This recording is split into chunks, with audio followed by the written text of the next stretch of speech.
That's what I was asking. I think it might be a public comment email Yes, it that is. got sent to us. Okay. Be nice if I had it right.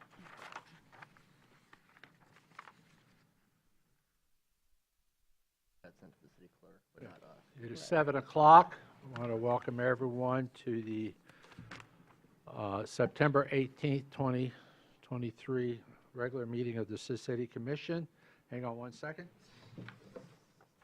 Yep. You forgot to I sign got here early, so I wouldn't forget some of this stuff. But I did anyway. Okay. Before we begin our meeting, we'd like to begin our meeting by acknowledging that the land on which we gathered is the territory of the Ottawa and Chippewa peoples who have stewarded this land throughout the generations. We thank you for your strength and resilience in protecting this land and inspiring us to uphold our responsibility to do the same. As we interact tonight, as I've requested at other meetings, and sometimes I've failed to do so, I ask that we do so we interact with each other with respect, dignity, patience, and charity. With that, I will start with the Pledge of Allegiance, and I think I'll ask Miss Jackie Anderson to lead us in the Pledge of Allegiance to the flag.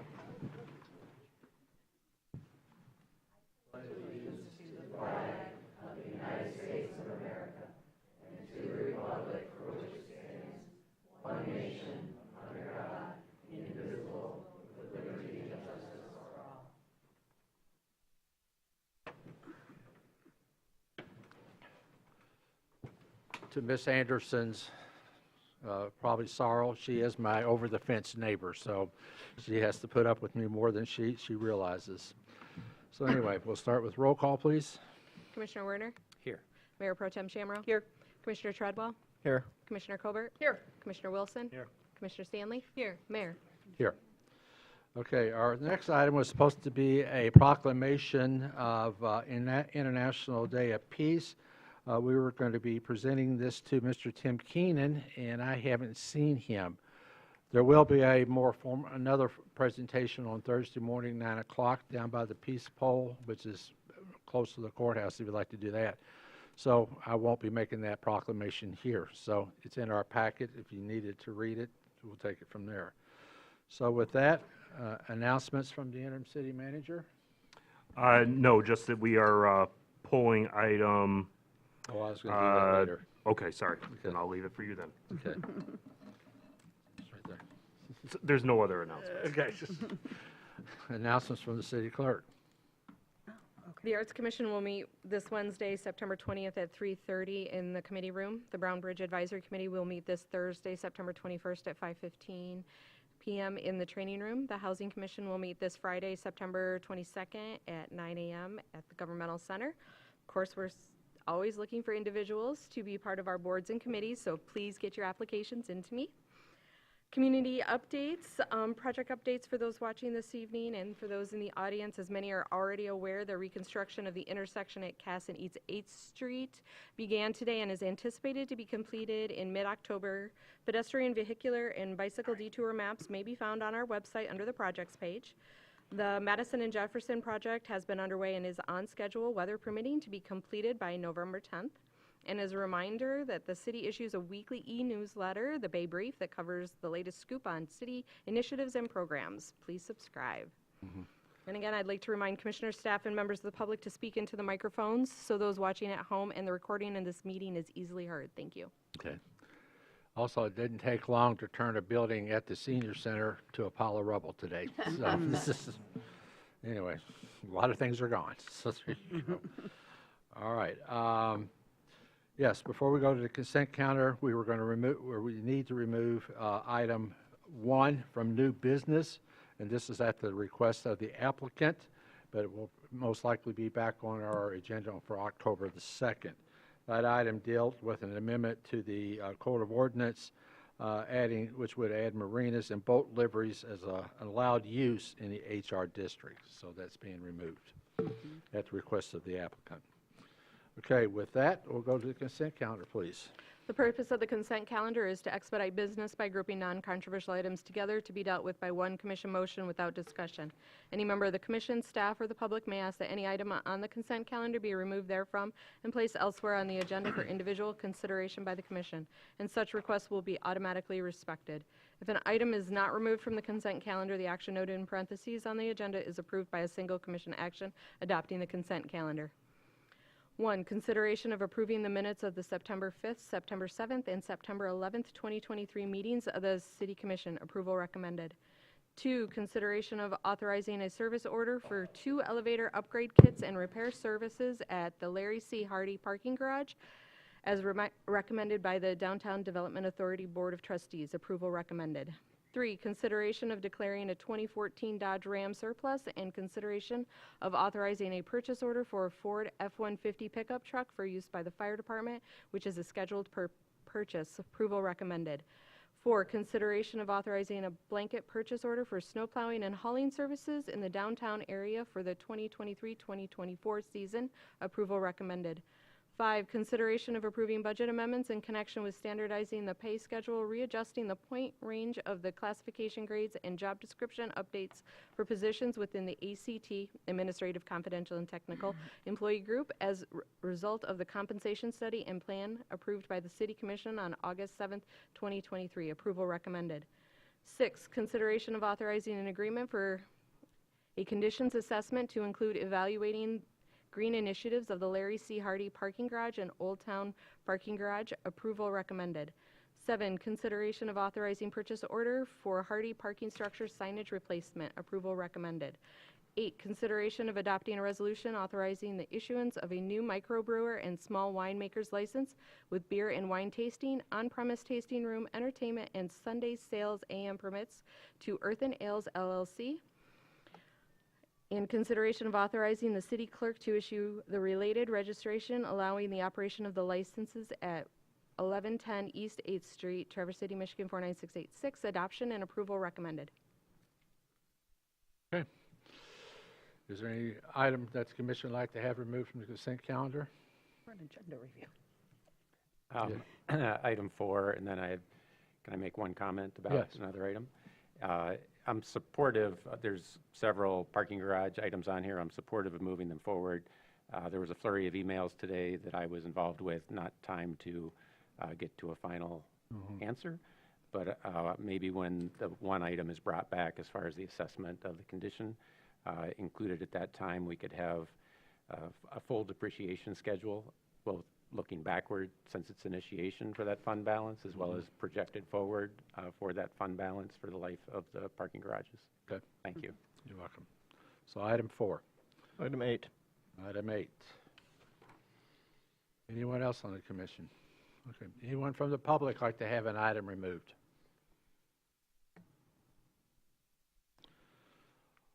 All those in, okay, whoops. Okay, I bring it back. I'll now entertain a motion, please. I'll make the motion that we accept the consent calendar as amended. Okay. We have a motion and support. All those in favor of the motion say aye. Aye. All those opposed say nay. Motion passes. Okay, item 4 was removed from the consent calendar, which was consideration authorizing a blanket purchase order for snow plowing and hauling services in the downtown area for the 23-24 season. Mr. Warner, you had this removed? I did. I'll be voting no. I know staff has been working on this since before COVID. I seem to remember when Brian McGillivray was up here and asking about it. Essentially, why should streets be paying to remove snow from parking lots? If anything falls to parking services, it probably should be parking lots. And then as far as the downtown streets and snow removal for Front and State Street, again, I know that staff is working on an administrative agreement and what costs are, but we've been at it for several years. And in the meantime, I would rather put the burden of the cost on parking services and the DDA who benefit as opposed to the general fund, and that's not the case. I would like to see what's the cost for, say, the graders and the leads, and then subtract out what the cost would be if it was just any other city street. And then that's the premium, and then that's what we should be negotiating over, and that is probably what is being negotiated over but it's taken years, and so I'm just going to vote no. Thanks. Good. Thank you. I'll entertain a motion one way or the other, because I think we need to be moving forward. Do we have an idea when the service agreement will be ready for consideration? I know I asked the question. We don't, okay. No, he looks like he wants to answer, but he wasn't sure if it was going to. No, the answer is, we don't have a date certain. We know that there are costs identified. We know there is an agreement that we are going to use as a base. I think with everything going on, I think there's a little bit of this. And so we will get that straightened back out and get it on the fast track tomorrow at our staff meeting. Good, thank you. All right, appreciate that. Okay. So, any other comments or thoughts? Yeah, so now I'm confused. So we should be waiting until we get that No. information? No. Okay. We shouldn't, because we need to be hiring Molon Excavating Company to do the work. It's not a matter of, that the work's going to be done. It's just how the money's going to get split. Got it. Yeah, And you that can hit- always be rearranged as we move along. This is awarding a contract to Molon, and where we're going to take it from, but it may be coming from other areas as time moves on. Thanks. Okay. Can I add just one piece? Yes. You have the money shown in the budget. It's the agreement that's missing. So we don't want to get hold up on getting this, but we will get the agreement fast-tracked and get that to you ASAP. It may snow next weekend, you never know. Don't even. That's till Check the October. forecast, it doesn't show snow until Halloween. I was cold this morning, so here we go. There you go. It was 60 degrees. I was Okay, still well- cold. So go ahead, move on. I'll make I'll the entertain a motion. motion. I'll make the motion that the competitive bidding process be waived and that the city manager be authorized to issue a blanket purchase order for Molon Excavating of Traverse City, Michigan for downtown snow plowing and hauling services for the 2023-2024 winter season at the hourly rates listed in the communication from the Director of Public Services, with funds available in the various streets and auto parking maintenance funds. Support. Okay, just one note that if you haven't seen the packet, we are being charged the same amount as from Molon Excavating, as the rates have not changed since 2020. So you can imagine everything else going up since 2020. We're doing okay here. So thanks from there. Sorry, The rate. but this year Milan has increased the bid approximately 20%. Yeah, it is, Oh, there is I'm an sorry. increase. Okay, I was reading the top part. Yeah, the first They clause. hadn't increased over the last Right, 3 years. Right, Okay, so okay, it makes but- sense. Okay, my apologies to the audience. Everything costs I more. looked at the one sentence. Okay, is there anything any comment from the public? Okay, all those in favor of the motion say aye. All those opposed say nay. No. Roll call, please. Mayor Pro Tem Shamro? Yes. Commissioner Treadwell? Yes. Commissioner Kerwert? Yes. Commissioner Wilson? Yes. Commissioner Stanley? Yes. Commissioner Werner? No. Mayor? Yes. Okay, next is item 8, which is the issuance of a new microbrewer and small winemaker license at 1110 East 8th Street. You had this pulled? Yes. Once again, this is by no means a personal issue with the applicant or anything about this specific license application or location. But I'll remind the commission once again that we decided when we approved the healthier drinking culture study and its recommendations, that one of those recommendations was that we would, with the consideration of the DDA and other entities, come up with a better framework for the appropriate number, distribution, and type of liquor licenses of all forms throughout Traverse City. And since then, I understand we've had other priorities. We've got the master plan, we've got the city manager search, we've got a package of zoning reforms that have gotten a lot of public attention and we've devoted a lot of staff time to. So I understand that coming up with those recommendations and that framework hasn't reached the top of the city's list, but I am reminding us again that it's something that we decided to do. Thank you. But currently, these folks have followed all the licenses and structure and permitting processes that are currently on the books. So it's not their fault. All right. Okay, any other thoughts or questions? Okay. I'll entertain a motion, please. I'll make the motion that the resolution recommending the approval of the request from Earth and Ales LLC, Andrew Arthur Sloan Kidwell Bricks, Jamie Michelle Kidwell Bricks, to issue to it new microbrewer and small winemaker liquor license with beer and wine tasting, on-premises tasting room, entertainment, and Sunday sales AM permits be adopted, and that the city clerk be authorized to issue a liquor license registration to Earth and Ales LLC for it to operate such licenses and permits at 1110 East 8th Street, Traverse City, Michigan, 49686. Support. Okay. We have a motion and a support. Anyone from the public like to address this item? Okay. All those in favor of the motion say aye. Aye. All those opposed say nay. Nay. Roll call, please. Commissioner Treadwell? No. Commissioner Colbert? Yes. Commissioner Wilson? Yes. Commissioner Stanley? Yes. Commissioner Werner? Yes. Mayor Pro Tem Shamro? Yes. Mayor? Yes. Okay. That takes care of everything that we had on the consent calendar. Under old business, which I'm sure that's what most of the people are here for, is our introduction of the zoning amendments. As we went through our studies, as we went through our study session a couple weeks ago, we outlined those items that we wish to move forward with. And I'm hoping that those that saw the cover memo, I know somebody might have seen item number 1, what was on there, but it was just to indicate, keep the numbering the same so that we don't get confused up here. But like item number 1, which was increased density in the R2 district, is not going to be considered as part of the introduction. Item 2, which is increased density in the R1A-B district, and which would allow duplexes by right, will be part of the introduction, well, is anticipated, because we may have some thoughts differently as we go through our discussion. Item 3, cluster housing modifications, reduce the minimum lot size from 5 acres to 1 acre. Also switch from a city commission SLUP to an administrative SLUP. Item 4, 2 principal dwellings in R1AB, which will allow 2 principal homes on lots that are twice the minimum size without a lot split. Item 5, which is kind of split into 2, but for right now, it's still 1.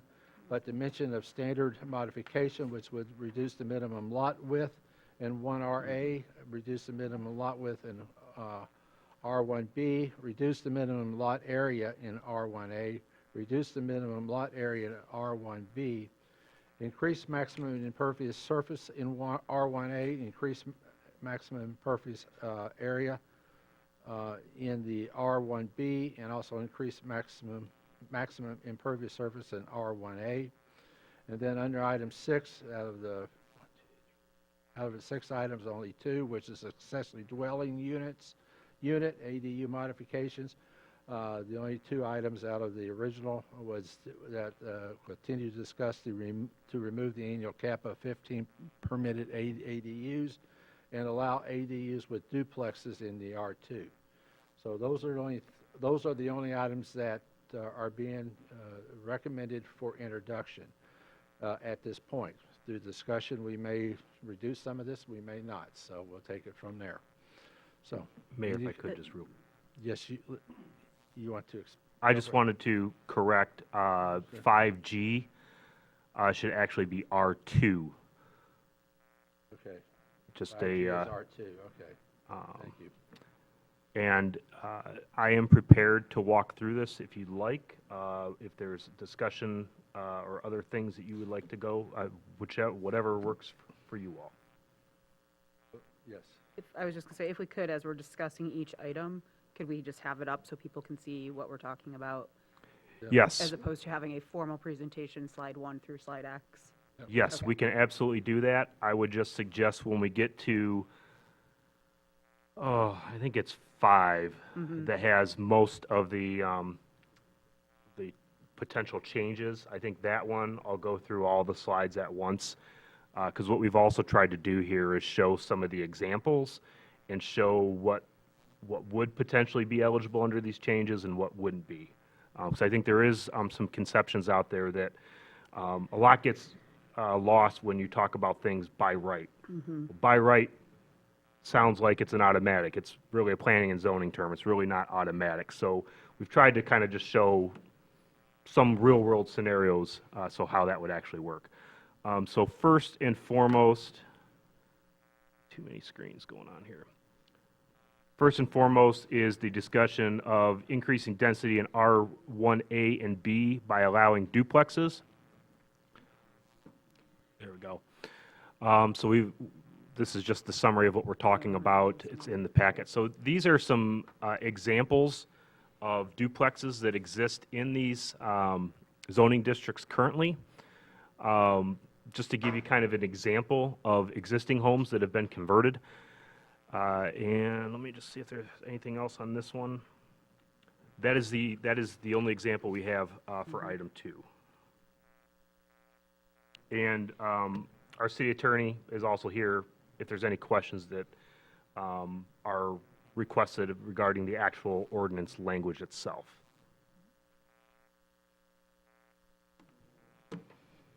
Also in our packets was a total red line of document, as well as, well, we call it red line, but all the changes that will take place.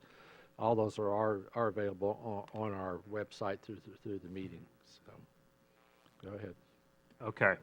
So. Mai had her hand up. Yes. Oh, I'm sorry. I'm sorry, Matt. That's Punch me next time. okay. No.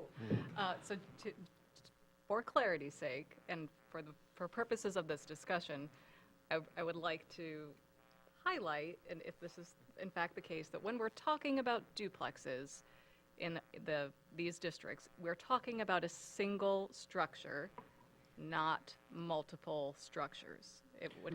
I'm going to lean to the attorney just to make sure I get it right, but Yeah. yes. Yes, Single- a duplex is one of those. One of those. Yep. So it's not 2 buildings, it's not a building and a secondary structure, that Right. would be an ADU. This is something that looks remarkably like a single-family dwelling, but it has 2 units inside of it. Right, it might have 2 entrances, 2 mailboxes. Okay, thank you. You're welcome. And also, if I read it right, if you have a duplex, you cannot have an ADU? We Well, have to get that's- to that. Further Depends down. on the district. Okay. Yeah. Any other questions up here? We'll come back. Go ahead. Okay. The next one is cluster housing. So this is the example that I believe came up at our last discussion on this. This is at Jefferson and Madison. This total area, I believe they won't be able to see it in the audience, but this total lot is approximately 0.6 acres. And as you can see on this site, you have 5 single-family homes that are sharing a garage in the back. They share a common yard space. This is, I think, the only example we could really find, a good example that we could find in the city that currently exists. So under the changes that have been proposed, you have a minimum, right now it's 5 acres. This would allow something similar to this under 1 acre, or at 1 acre, excuse me. At 1 acre, yeah.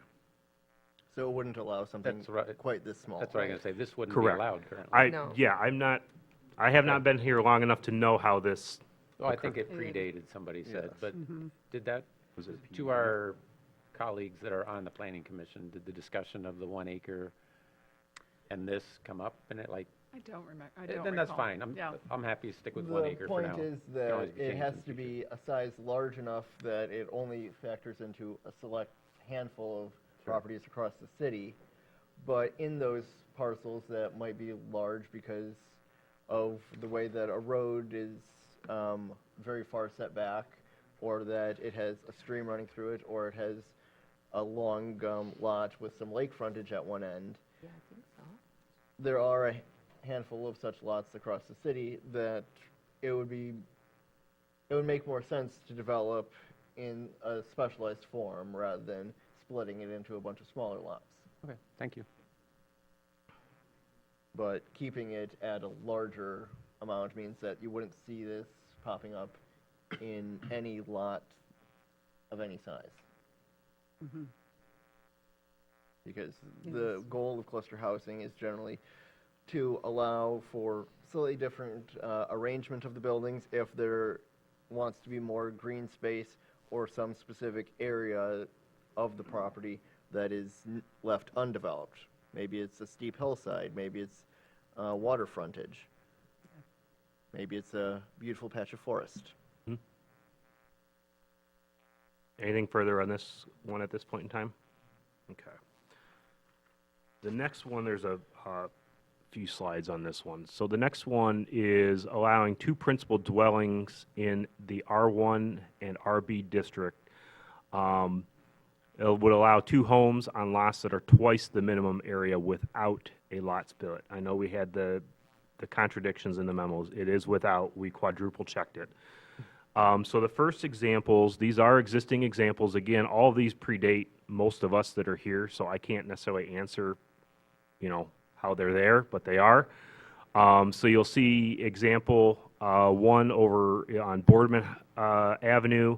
You'll see the one on 5th Street, and there's one on Webster. But that gives you just kind of an idea of what potentially, where these types of uses could be potentially applied. The next one, I believe this is an example you saw in the first presentation we had here at the at the City Commission, at the study session. This is over on Peninsula Drive and Randall Court. You see basically 2 long linear properties that could fit another home when you look at the aerial, especially when you zoom out and look at a larger area. You also have a potential access off of, I believe that is Randall Court. And so this drawing just tries to give you an idea of how the yellow is the minimum setbacks that are required. So you can see kind of how 2 minimum lots would fit on these much larger lots, and you can get a little sense of how they would have access.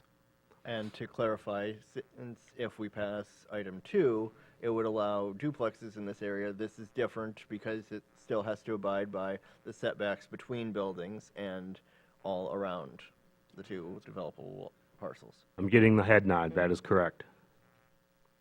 Okay, we ready for the next one? Yep.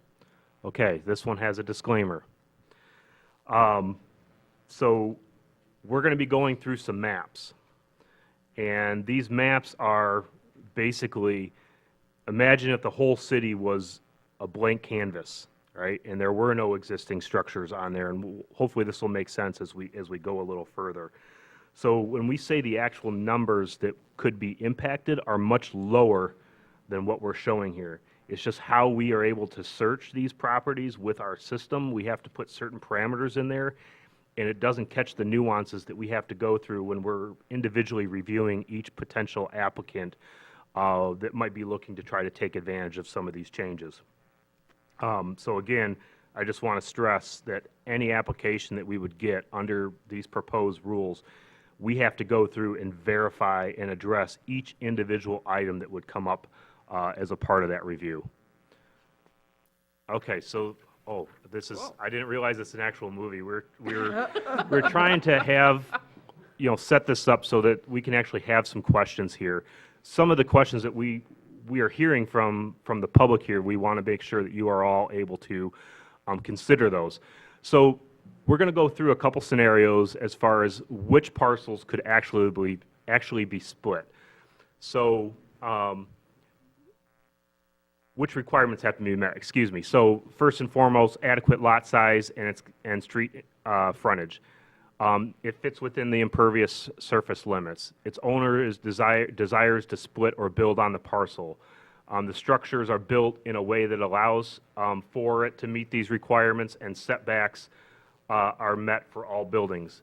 Each one of these has to be met for any of this to be utilized. And it's not as simple as describing it by right. Now, even though we're not using by right here, but just to give you an example, this is not an automatic approval. So here's an example. So all of the parcels in red are zoned R1B, and are considered double lots. Can they be split, and can a second home be built? Does anybody want to take a stab at this one? No. I would say no. Gonna say no. Of all of these, only one of those lots can be split, potentially, depending on what the actual building envelopes and the design would actually, it would actually be. Okay, so the next one, of these parcels here, they're outlined in red. Can these parcels be split?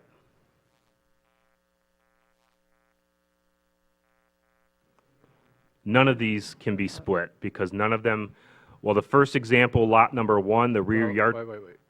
We're not talking about splitting, so we're saying another unit could not be built on this. Right. Correct. The question that has come up is, because with the smaller lot size, could someone potentially take a lot that would not be splittable and sell it off so somebody could build it? So what we're trying to demonstrate here is that these particular parcels would not, even if they could split it off, you could not build something that would meet our requirements on that space, if that makes sense.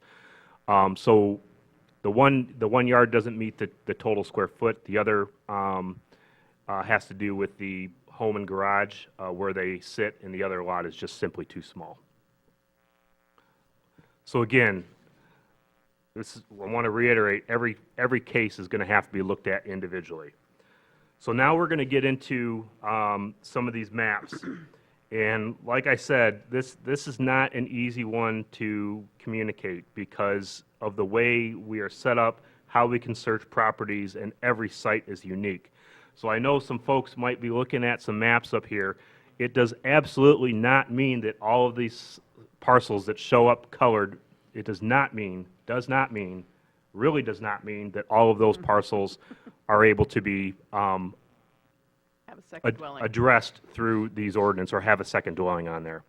So the first and foremost, this is item 5A, so to reduce the minimum lot width from 90 feet to 70 feet.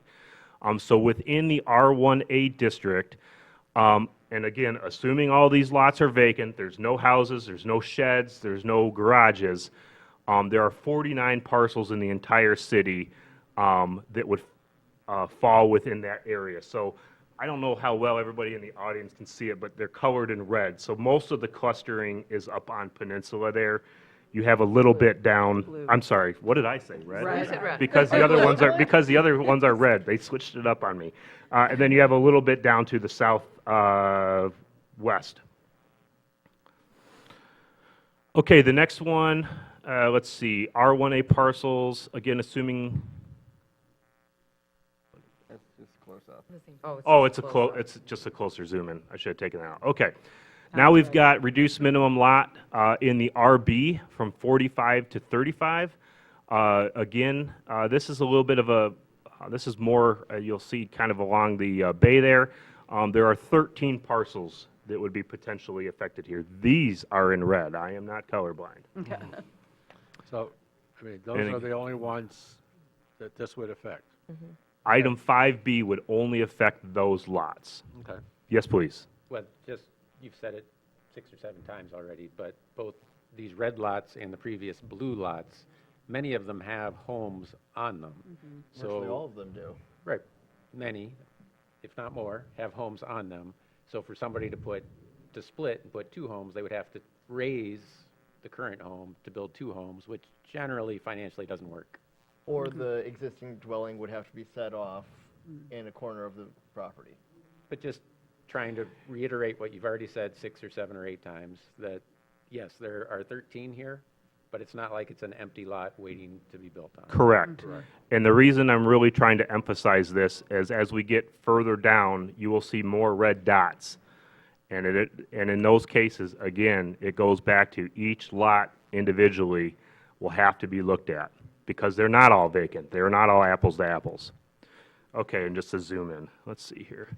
The next one, item 5C, this is to reduce the minimum lot area in R1A from 9,000 square feet to 7,000 square feet. Again, this is, will only impact 16 parcels, most of them at the south west of Boardman Lake. And there's a couple other ones.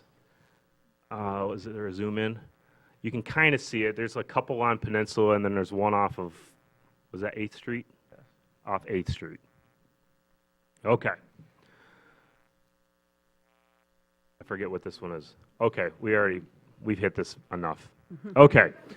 We're back to blue because they want to keep me on my toes. So this is, let's see, reduce minimum lot area in the R1A from 9,000 to 7,000. And so now we're starting to see, in this area, 266 parcels are considered double lots. Most of these, again, were up in peninsula, in the peninsula there. And then you have a cluster down to the east there, south of 8th Street. Okay. Just zoom in. Okay, this is reduced minimum lot area R1B from 5,000 square feet to 4,000 square feet. We have about 183 parcels that would be affected. Now we're starting to see some of this kind of spread all throughout. We're seeing less clusters here on these impacts. You have a lot, I think that's considered a central neighborhood, and then you get some in between Front and 8th Street, and then more to the west as you're kind of wrapping around the bay. Just a zoom in. Okay, D, reduce minimum lot area in R1B from 5,000 to 4,000 square feet. Now, again, we're hitting a lot more parcels that could potentially fall within that area, but again, a lot of individual characteristics would have to be looked at here. Trying to make Most of these already have foams on them. and correct. Just clarifying as Yeah, well. they're very That's the case with every one of these. correct. Does anybody know I what think we're we're hearing? getting some feedback Yeah. from the overflow room. I guess I'm speaking really loud into the mic because I can hear myself. Ah. Okay, where do we leave off? Whoops. I guess that's all of the item 5. And then we get into the ADUs since we stopped here. Well, we're just skipping over the impervious surface area though, right? Did I not? You didn't have anything dealing with impervious surface. Yeah. Because that's a percentage and thus it doesn't have. I Yeah, understand, but what I no, wanted yeah, I to- don't have any slides on The impervious reason why I wanted to surface. pause though is, and I think Commissioner Warner wanted to address it too, so go ahead. Sure. At our previous meeting, I had floated the idea for future discussion, and we're There. moving toward the future, that maybe, how to word this, I guess it's a request of staff, if this should be introduced to be brought back, could we have wording that, where did I jot it down?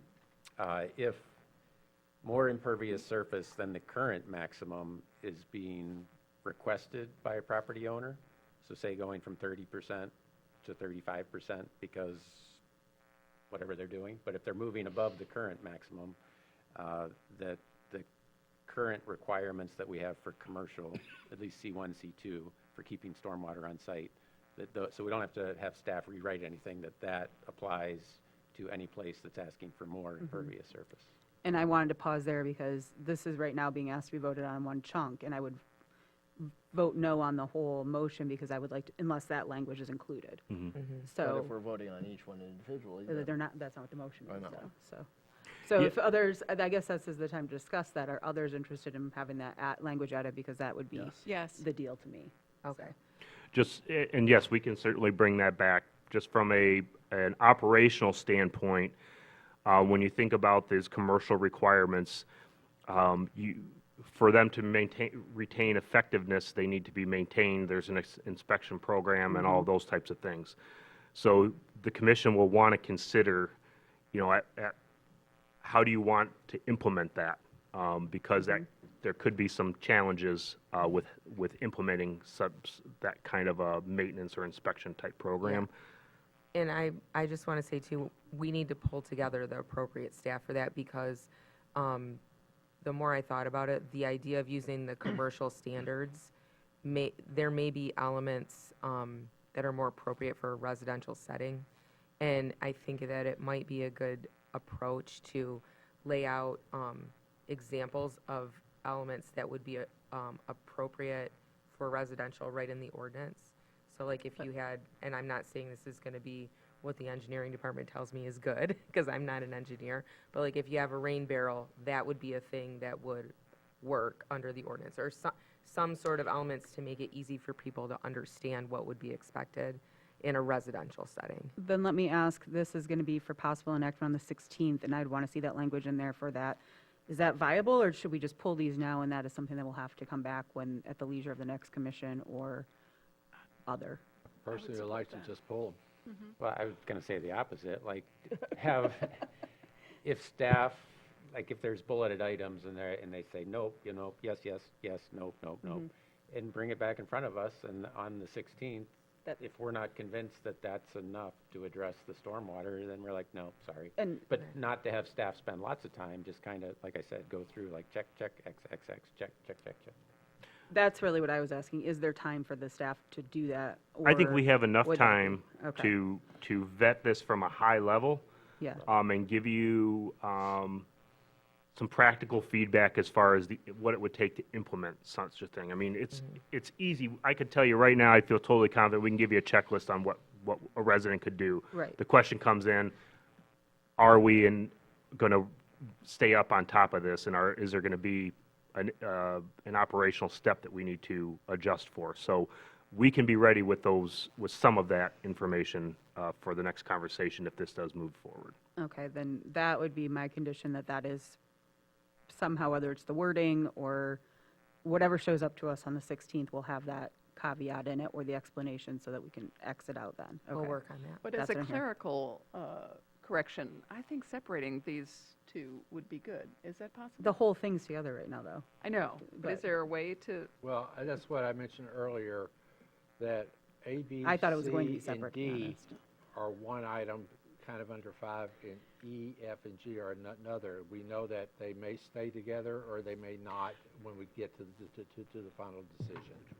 I think they're together because in the zoning code, dimension standard modifications is one section, but it may make the conversation a little complicated next time if they're. And what we're being doing is acted upon. continue to move it forward that was presented to us, but I fully recognize you can draw a line across after D and E, and they're two totally separate discussions. They are different discussions. I guess what I'm saying is for this to move forward, though, I would like that included. I want to clarify before we vote that that's included. And I'm seeing head nods, so We'll that's good work enough for on me. that. We Yeah. can, I mean, it seems like that's the consensus of the group. Yeah. So if this does indeed move forward with an introduction, we can bring back whatever changes this body decides they want to see in front of them on the 16th.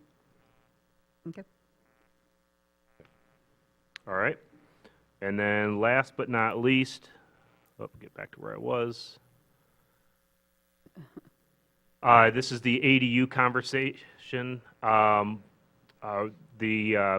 Reducing or removing the cap, that's pretty easy, self-explanatory. This gives you an idea of a rendering where you would see a few different types of duplexes and what they would look like with potential ADUs in the back lot there. They didn't give you a map to show where R2 is for the public to see, did they? No, I don't have one, but I can pull one up. Yeah. The- Can you pull up I guess I'll say here right now, real and quick? if we're not going to separate it, I'm not sure how I'll vote, but I know that the duplexes would require, with the rules that we're creating, the owners to live there, but I just am not comfortable with having ADUs with duplexes at this point. I'm fine with uncapping them, so I would be favor of the item 6A going forward, but not 6A and C going forward. Likewise. And I'm in favor of just removing item 6 altogether. Yeah, but I don't, well, So I may vote no because I can't go with item 6 at all, so. okay. The colors aren't super easily distinguishable here. It's that, let's call it olive. Can I get an olive? Sure. That sound good? Okay. It's that olive area. Which I think is Barlow Street, is it not? Yeah, Well, Barlow, and no, but, you've got some along 8th, and you've got some Yep. over in Central Neighborhood, let's and see. some on the other side of Division. I think that's Hastings, All right. isn't it? With that, that's what we had. That's Fern, actually. Oh, yeah, yeah.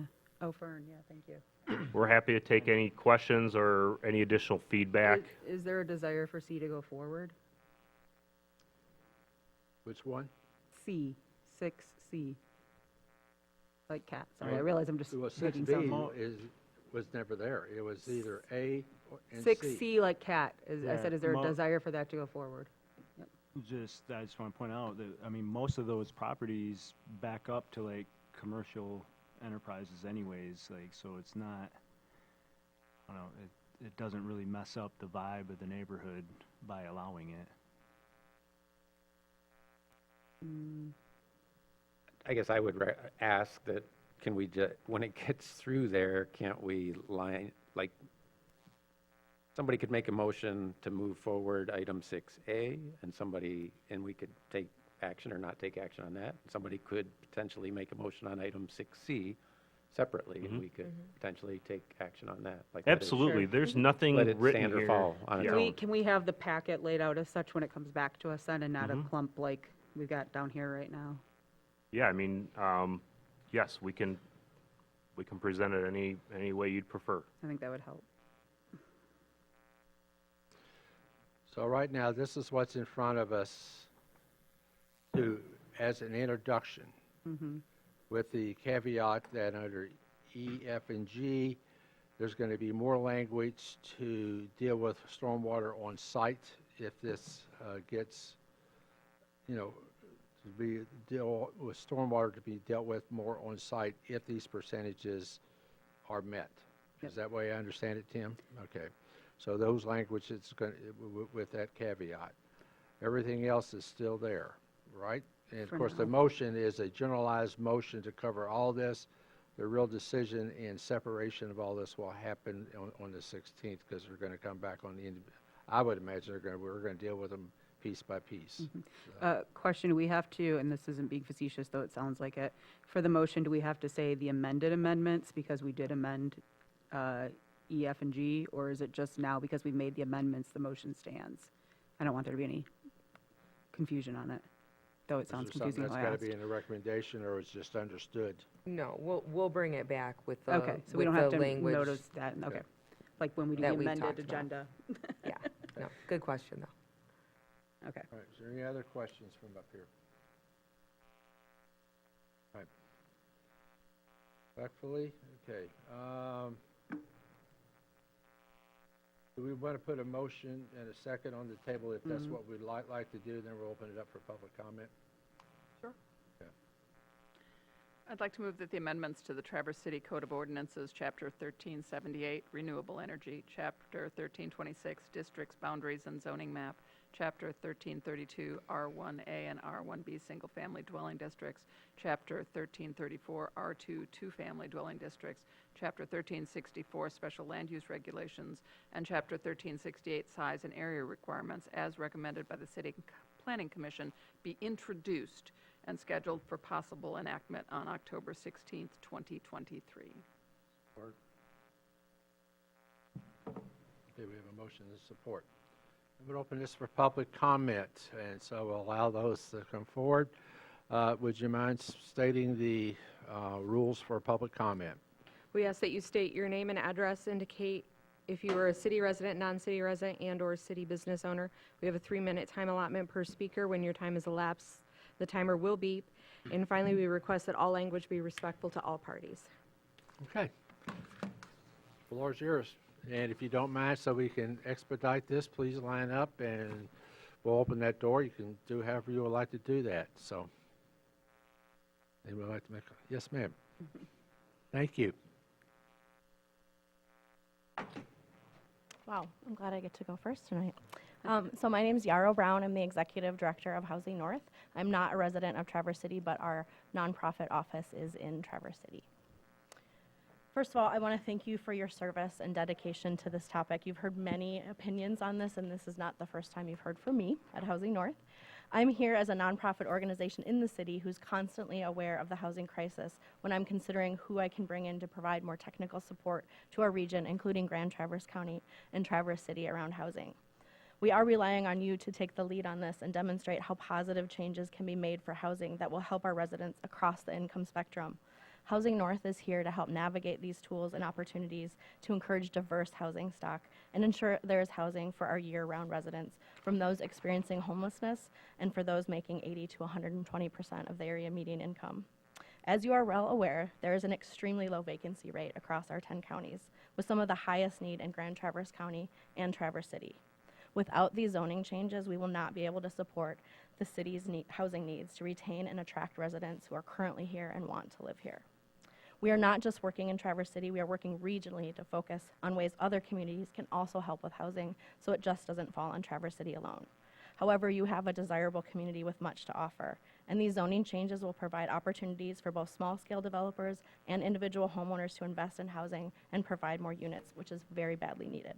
There are many partners and experts that can help the city, including the existing staff, to navigate how to maintain affordability and use the new tools and resources to create the housing we need in the city. Sure, you'll hear from a lot of people, and as you're aware, public comments are just one of the many components when you're considering making a decision. I encourage you to adopt these zoning changes based on all the information you have and commend you for taking this step forward in your community. We are here to help and look forward to expanding our Housing Ready program to Grand Traverse County in the next few months, and we also look forward to presenting to you next week on the housing needs assessment data and the tools that can help ensure affordability across the income spectrum. Thank you. Thank you. Okay, next. You don't have to stay outside. You can come on in. Okay, yeah, thank you. Thank you. Jackie Anderson, 1725 Comanche Street, Traverse City resident. You each have received hundreds of letters and emails and public comments, and yet you push forward against our pleas to pause the zoning density process, or at least to allow the community to express themselves at the ballot box in November. Let's do just a quick review of the downsides. These zoning amendments are literally out of order. They're being approved without the benefit of an updated master plan to build consensus about the future of Traverse City. There's little to no data to support the need for density zoning or to forecast what the results will be. Planning staff still has not answered the very most basic questions. How many homes, at what cost, and when? There, until tonight's conversation, was little attention paid to the environmental impact of increased density. 2 or more structures on a single smaller lot, an increase in impervious surfaces. How would we manage water runoff, preservation of our tree canopy, potential new heat islands? Why has there been no attempt at form-based regulation so that new construction will blend with the character of existing homes? Are we destined to live in a city with SOX boxes on every block? Why do we ignore the need for affordable housing? According to Housing North's 2023 market summary for Traverse, in the next 5 years, the single largest need is 667 rental units for households earning less than $45,000. Yet, these zoning regulations open the floodgates for market rate homes that are very likely to be priced at $500,000 and above. Which brings me to my final concern, following the money. I get it that private developers are anticipating some extra profits from density zoning, and the city will surely benefit from a growing property tax base. Have you even consulted with the assessor's office about the impact of these zoning changes? So please, be sure you fully understand the costs before you vote to take these risks with our community. Thank you for listening.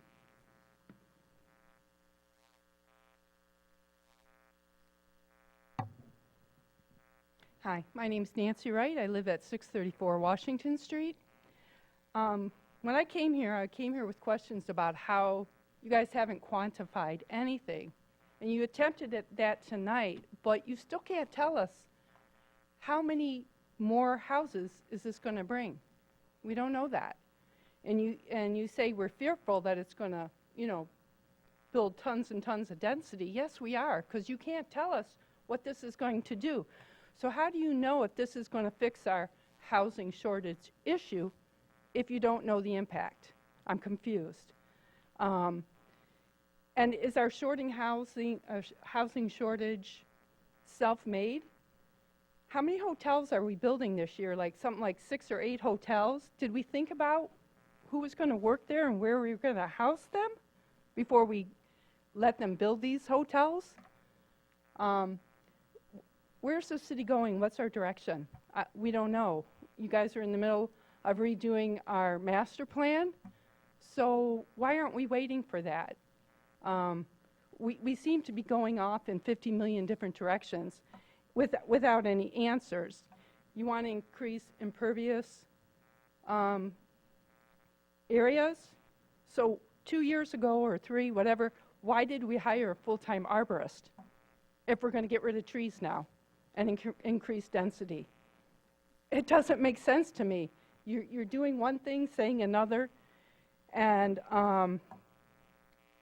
at the last meeting I attended, I was totally insulted by a comment that we look like you. We don't look like you. The median age in Traverse City is just above 40. It's not all senior citizens, you know. Understand that. I know you want young people to come in. Yeah, that's great. But we have young people here. We're not all senior citizens. And I just want you to know that my husband and I are ready to petition. We're confident we'll get the signatures and we'll put it to vote. We have voted we don't want height, and we'll vote we don't want density either.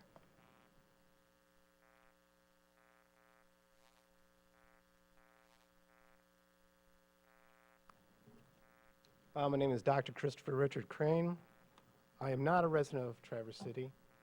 I actually live at 10240 East 22 Road, Manton, Michigan. But I would like to add some comments. Mayor, Mayor Pro Tem, City Commissioners, and Administrators, I'd like to use my time to raise a few more points to be considered regarding the proposed ordinance changes regarding the local housing crisis. In May of this year, Up North Live ran a news story in which it reported that nearly 600 individuals in the Grand Traverse area suffered from homelessness, and that over half of these are actually students. In addition, the article stated that Traverse City Public Schools self-reported that 357 of its students experienced housing instability. These are members of the Traverse City community. There's an overwhelming body of evidence that housing instability also has strong correlations to several issues. The increase of the affected by higher morbidity and mortality rates. For example, those who suffer from housing instability suffer higher rates of such conditions as obesity, uncontrolled diabetes, hypertension, and cardiovascular disease, and they are 4 to 9 times more likely to die. Poor educational performance and outcomes. Students suffering from housing instability perform less well in school. They often suffer from increased learning disabilities, greater behavioral challenges, and are far less likely to graduate.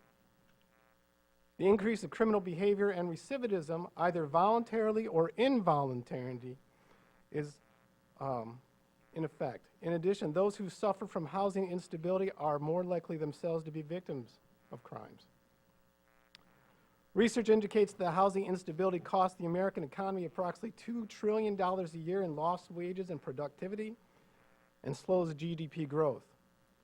Those individuals and families affected have less opportunity to increase earnings and financial security. These are quality of life issues. During the last meeting, 2 gentlemen raised excellent points regarding the complexity of the situation. One stated that the housing crisis is something that cannot be fixed with just more housing. The second indicated support for at least some of the changes if there was a way to guarantee that the creating housing would go to those that are actually in need, that the people that need that housing get it. Housing instability and insecurity is part of a larger socioeconomic disparity in this region, Michigan, and this nation. It is a symptom, if you will, that if untreated, exasperates the core illness itself. The proposed ordinance changes, while not a cure, are part of a larger treatment program. They are smaller, sustainable measures that can help the worsening of the core conditions. Thank you. All right, thank you.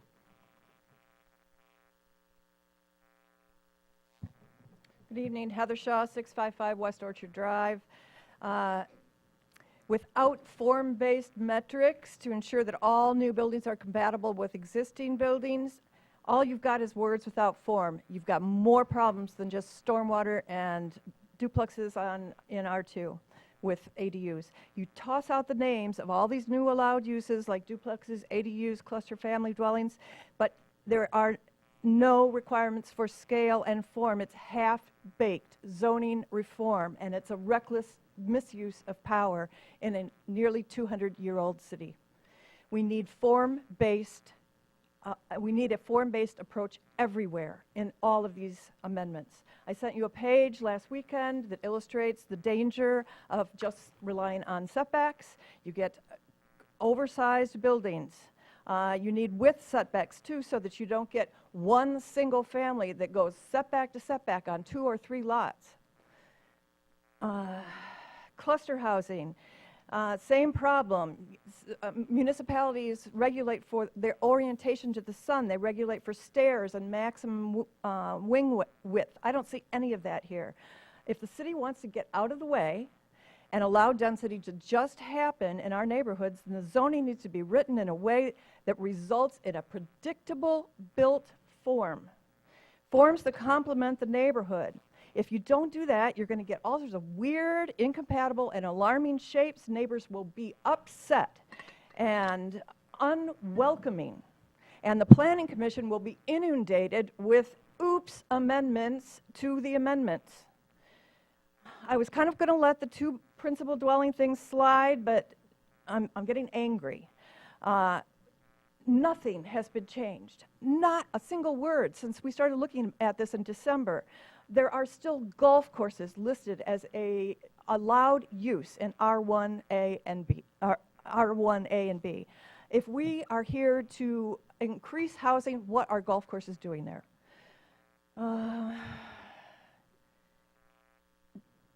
This is not a difficult task to introduce this metric of this form metric. It's just a slide that slides up and down according to the dimension of the lot. The setbacks remain in place, but the metric keeps the built form to a single family size, even though multiple families may be living within that dwelling.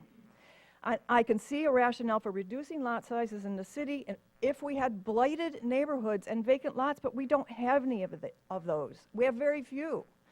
Who's going to take advantage of this? And what are the predictable results? If you can't answer these questions, then the results may be erratic, unforeseen, and unwanted. All of this seems very incomplete and half-baked to me. Thank you. Thanks very much.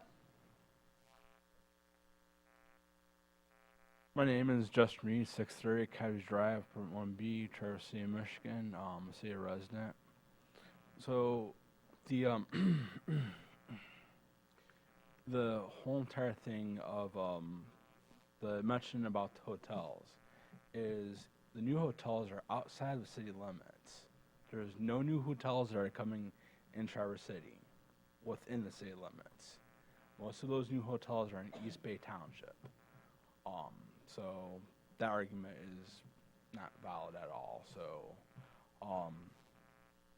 but the whole entire suffering of the shortage of workers right now, and density has to go up.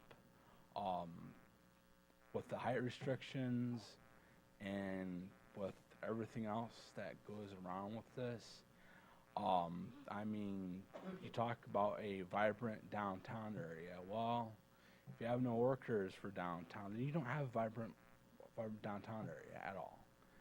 And so zoning changes need to happen. And unfortunately, the residents of the city thinks it's a small city. I'm sorry, it's not a small city. It's a larger city, and I guess to solve this issue with the homeless issue too is to increase housing. And you're right, you can't with the zoning changes, they're not predictable. But tell me, what is in life that is predictable? Nothing. Thank you.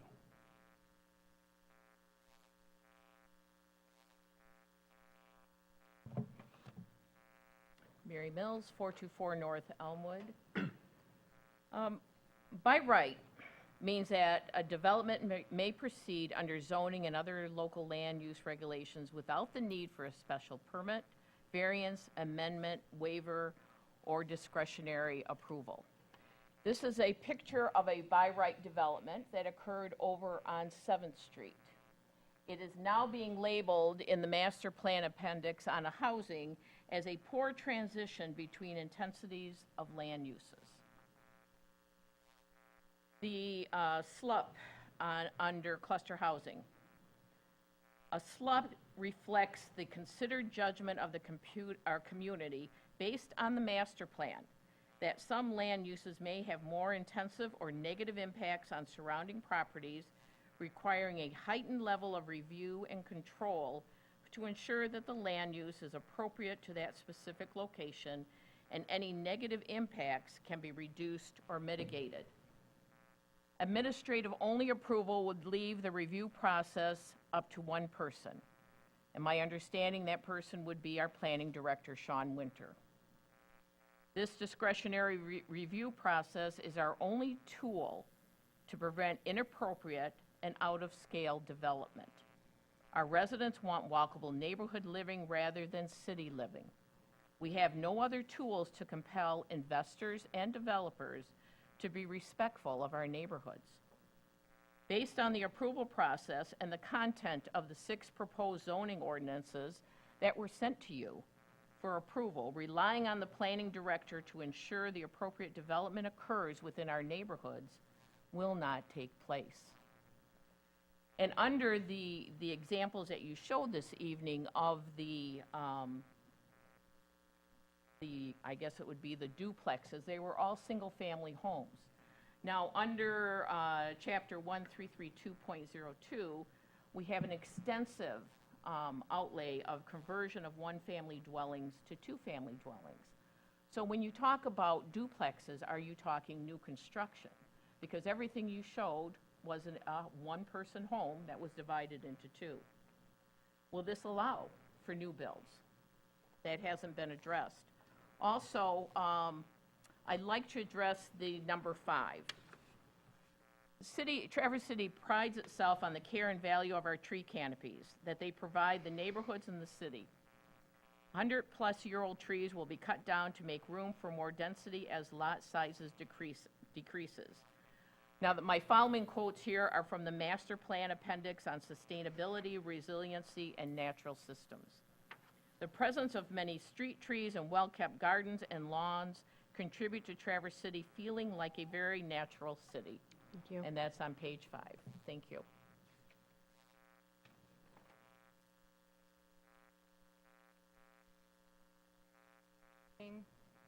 My name is Reverend Lucy Wachter-Webb, and I am a resident of Leelanau County. I lived in Traverse City for a year when I first moved here. And I'm also a member of the SALT Coalition, which is a group of interfaith folks who come together and work toward the common good. And we see housing as one of those key common goods that we are wrestling with as a community right now. And so we're here tonight to speak about that and support the amendments that are all before us tonight. When I moved to Traverse City almost 4 years ago, I came with a salary and some savings and a family, and I barely found a place that I could rent at all. And it was well beyond what our sustainable means were for the time, and we ended up purchasing a home outside of Traverse City and in Leelanau County, and we purchased it with another family, and that would not have been accessible to us in Leelanau County either if we had not been co-purchasing a property together. So as someone who is professionally trained, who has access to money, who has worked for a couple of decades at this point in my life, stuff still isn't attainable, even for me. And that should be like loud alarm bells ringing, right, inside of our community, that we need to be thinking about that human problem as well as the environmental concerns that are before us,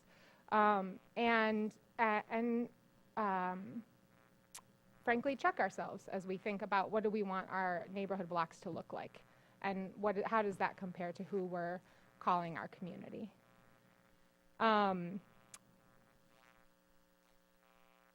I want to say more than anything, I think tonight, I see that you all are listening.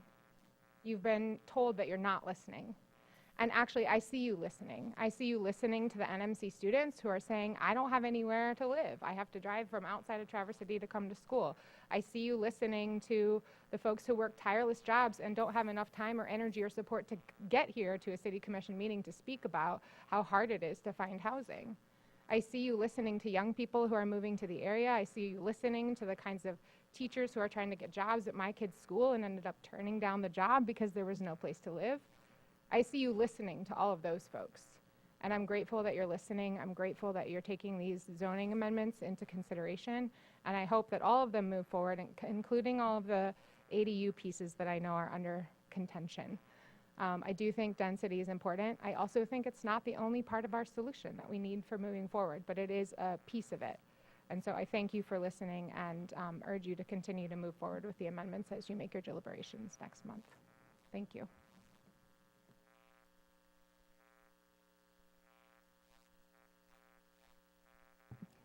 Hello, my name is Jessica Forster. I am not a Traverse City resident. I live at 11008 Southwest Bayshore Drive, but I'm here representing the SALT Coalition, which is Spiritual Activists Leading Together. And as Lucy just pointed out, we are looking at the issue of housing as a coalition. We represent faith communities throughout the city of Traverse City.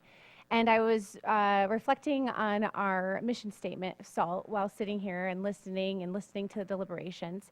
And that mission statement is, we move through the tension of polarizing views to be a prophetic voice in the public square, calling us back to our shared humanity and our best selves. And you know better than anyone how polarizing this conversation has been and how much tension there has been.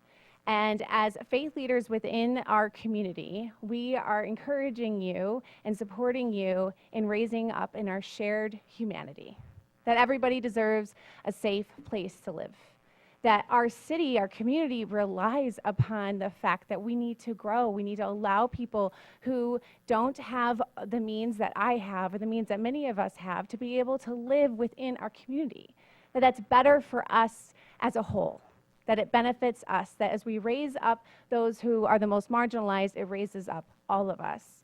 And so I too just encourage you to continue to look at these deliberations, to continue to look at these amendments, to pass them in their totality that are before you tonight, that you focus on that part of our mission statement that's our shared humanity. What is the community that we are trying to build?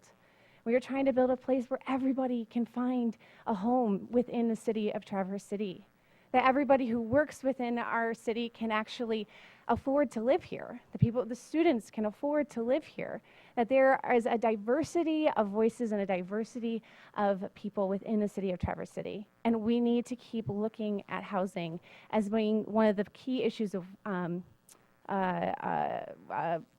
prohibitions of people being able to afford to live here. So I thank you, and I encourage you just to keep looking at this and to keep looking at creative solutions for housing beyond these density zoning that you're looking at tonight. Thank you.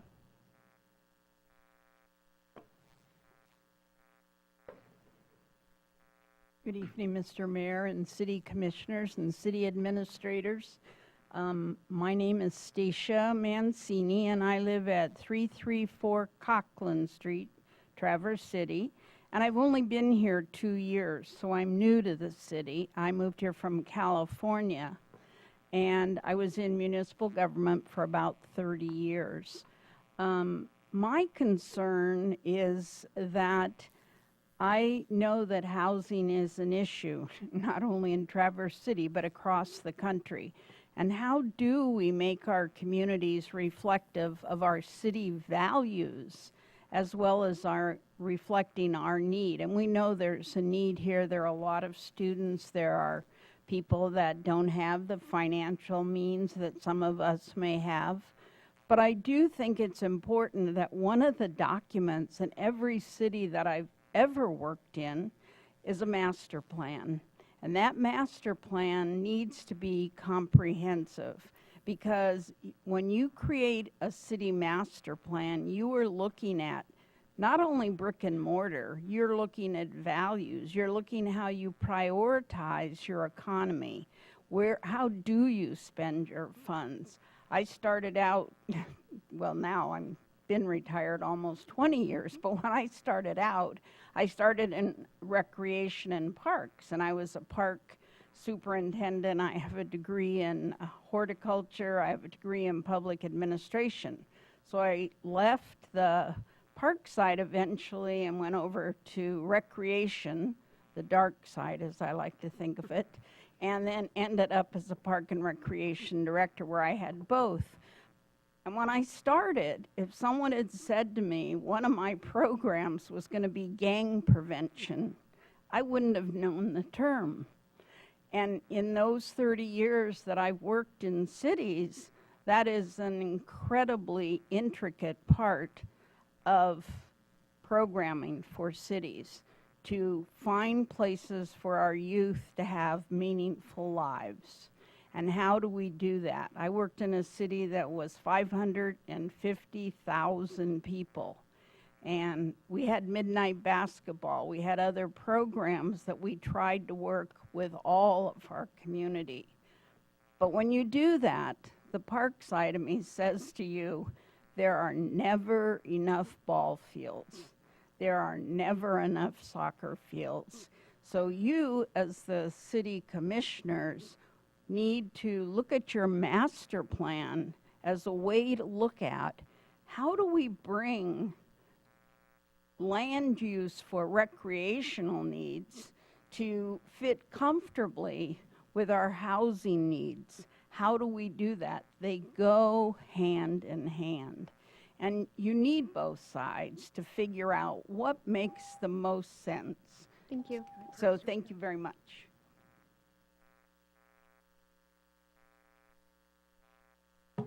Good evening, Mayor and Commissioners. My name's Olivia Walker. I live at 334 Cockland Street in Traverse City, and I am also just a fairly new fudgy who moved here 2 years ago. And I moved here because it's so beautiful, and the people are friendly, and that's the biggest body of fresh water in the world out there, and we want to be careful about how we use our resources. I'd like to just say, one of the things that brought me here was taking a tour of that amazing state hospital grounds. And I thought, what incredible visionary leadership there was when the members of Traverse City and Garfield Township joined arms against those bulldozers and saved that land and that amazing resource for this community. Well, the bulldozers aren't here. So my question is, when we talk about affordable housing, I'm not hearing anything. And by the way, the presentation tonight was so much better than I could have imagined. Hats off to all the city staff and commissioners for putting that together. That's what the community needs so that we can have meaningful dialogue between everybody's concerns and the needs, because I'm not hearing that these zoning changes will really create the affordable housing that we all say we need. I happened to have to spend 10 days over at Munson Hospital for an accident, and not one nurse lived in Traverse City. They lived in Suttons Bay or Grand or Gaylord or wherever, Buckley even, driving in to work here because nobody can afford it. So what's going to keep those additional dwelling units or those additional housing opportunities from being bought by people with lots of money who maybe don't even live here, or maybe they own the primary residence, but they see dollar signs and they Airbnb those things because where's the enforcement for that? Or there's people who can come in and buy those units straight out, cash up. I don't have that kind of money, but I know a lot of people do, and maybe they only spend 6 weeks a year here. So I'm not sure that what you're proposing tonight really creates that, but what I really love is that you've created this opportunity for everyone's opinion to come forward, and these are the conversations we need to be having. So what is the rush to push this through in a month? Be visionary. Let's lock arms in a couple of rooms for a couple of months and talk about those values that you bring forward in a master plan so that we can really, really address affordable housing. Thank you.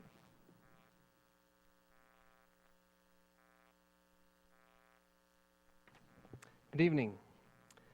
My name is Jordan Starkenberg. I live at 1093 Smith Road, East Bay Township. I'm not a Traverse City resident, but not for lack of trying. I'm a pastor at the Presbyterian Church of Traverse City, and I'm a member of the SALT Coalition. And I'm here to voice my support for the zoning amendments that you're considering. In my 2.5 years here, I have come to learn that housing availability and affordability are at the forefront of how this community will be shaped for generations to come.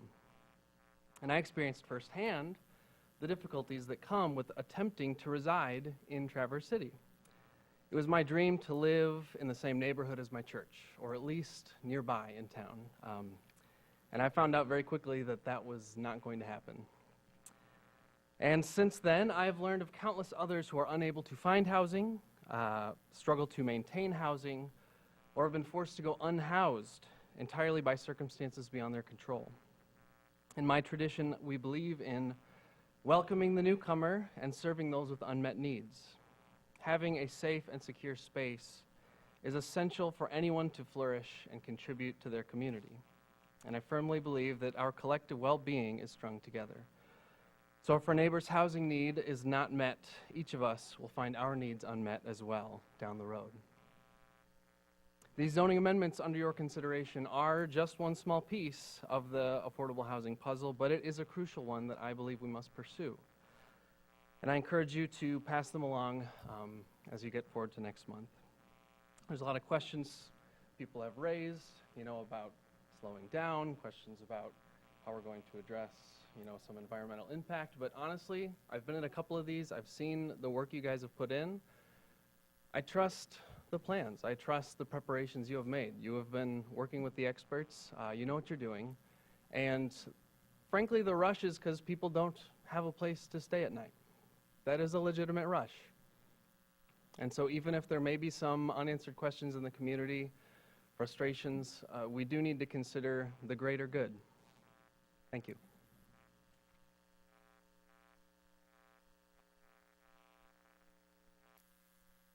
Hello, Doug Kimball, 523 North Spruce Street, Traverse City. I really don't believe that this is going to make for affordable housing. We've heard things about, it's supply and demand, but supply and demand isn't absolute. It applies to gas prices and big screen TVs, but this is resort property, and you don't manufacture any more of that. And for it to really happen, if you want to talk supply and demand, the supply has to exceed the demand for the prices to come down. Otherwise, they'll stay, level. They may come down a little bit, but really the supply has to exceed the demand before prices will come down. I don't think they're going to come down.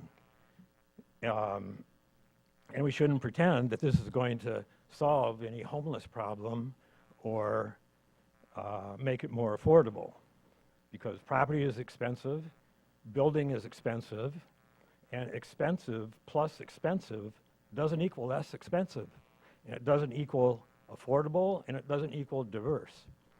And I think it's a disservice to promote the idea that some more housing is going to make it affordable for the people who can't afford it already. And of the examples that were shown, it was good to see that. But it's still here, well, it's only going to apply to this few properties and these few properties and some other few properties. So it's not going to bring in, housing for that many people. It sounds like to me, from what I get from it. So I suggest to drop the proposals. All right, thank you.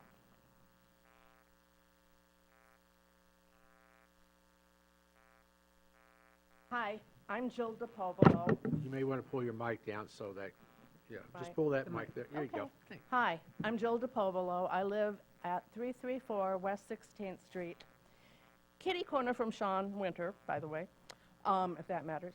I am basically a storyteller.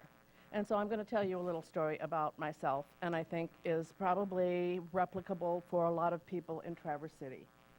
I moved here in 1996 after teaching for 10 years at the University of Michigan with an advanced degree and, as I said, 10 years experience teaching. I made at that time the same amount as a beginning teacher in the Ann Arbor Public Schools. When I left my positions, always as an adjunct, sometimes here at NMC, sometimes at the University Center, I still made, at the end, with almost 30 years of teaching experience, what a beginning teacher in the Traverse City schools made. My first house in Traverse City at the age of about 45 or 46 was not in Traverse City, but in those little houses right behind Myers with postage stamp yards. And the people next door, I could always hear them shouting profanities at their children. And there were other problems with the neighborhood, but that's what I could afford. And that was only with my parents' help. Then, when my parents got sick, my mother and I looked for another house that would be compatible for both of us. So we moved, we searched all over. It was a lovely little house on 16th Street with a spacious yard that was mostly being naturalized with a mini meadow. And it was just charming. I loved it. Couldn't afford it. The people decided to split off that extra space. Thought, okay, not a problem. We could live there at this reduced price, and they can't put a big house on it. There's 3 little mini, charming ranches in a row after that slot. I thought it'll be one of those. No, it's humongous. The stairway for the front door doesn't start until here, so it's more than 3 stories height, even though it's 3 stories. It basically has 3 living spaces. 2 people consecutively have only lived there every single time that it's been occupied. And that house is so big, it completely blocks the sun on that whole side of my house. On that whole side of my house. It blocks the sun from my garden. I just paid it off with having spent all my money that I ever earned in my retirement, and everything else has always just gone to the house. No vacations, nothing. I am the working poor in Traverse City. Across the street from me, there was a house. Thank you. I hope you take people's personal experiences.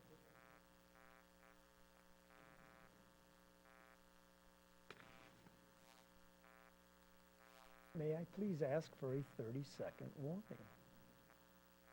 There's the timer, but yes, I will try. Thank you. Paul Wilkins, 610 North Madison Street. I'm not sure I'm opposed to all of the housing changes, but I know that I'm opposed to hastily making decisions without thoroughly researching and making sure we have a ducks in a row. I think that's the most important thing. Somebody mentioned dialogue. I'm all for having dialogue. I sat and I watched the presentations. I never had an opportunity to ask a question. The beautiful, quaint duplexes that were showing as these are going to go through and this is what's going to change our neighborhoods, I'm okay with that. What I'm scared as heck of is the 124 Oak Street structure that could be built right next to me that doesn't blend with the neighborhood, and they go, but by right, it's a duplex, and it meets all the setbacks. That's scary as heck. What are you doing to prevent the 124 Oak Street from coming in and filling these high-density places? 'Cause that little picture you showed, that's a sell job. That's not reality. That's not what's going to happen. That's not efficient to build for square footage. We didn't have dialogue. I couldn't ask that question. One of the other people in the audience actually asked me to say, I didn't get a chance to ask dialogue either. Are you planning to change the word single family to low density or multi-use? Are you going to keep these designations? We don't have dialogue. That's not the way this is set up. I speak, you speak, and that's it. I get my 3 minutes. I don't know.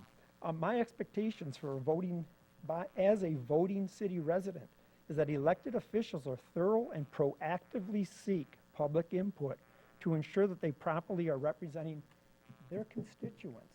You need to listen, but listen to the people that elected you, that want you to represent them. When and how do you plan to seek public input?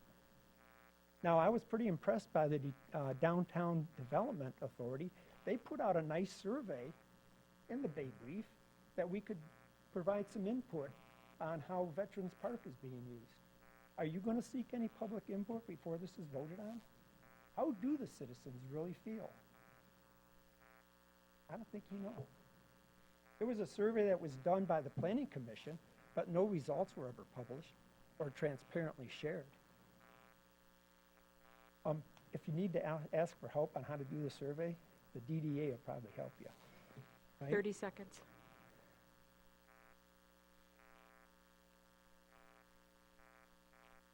City of Traverse City has a recent history of ambiguous zoning. Think about the lighting situation, think about the building height. Yeah, you are dealing with professionals, but there's some scary things here, and if you hastily enact amendments without thoroughly thinking these through, Linda, you will be trapped. And this is something that you have to be concerned about. Okay, thank you. It would be the legacy that you hand off to the next city. Thank you. Raymond Minervini, 118 East 17th Street. Generally speaking, in my opinion, I think these changes are incremental that are being proposed, relatively modest in the great scheme of things. I know there's been a lot of concern about potential changes to the character of the built environment. I think that pales in comparison to the lack of housing opportunities that has been happening and changing before our eyes the last many years. And anything to increase the housing number and the types of housing available. I know a lot of people here probably can't identify with wanting to live above a garage, but for a lot of folks, if it's affordable, that's a wonderful opportunity. And I think these considered amendments will help make more of that happen. It will not be a panacea. It will not stop some of these trends in housing prices, but it should make a difference along with some other things, and I think it's a worthy endeavor, so thank you for considering them.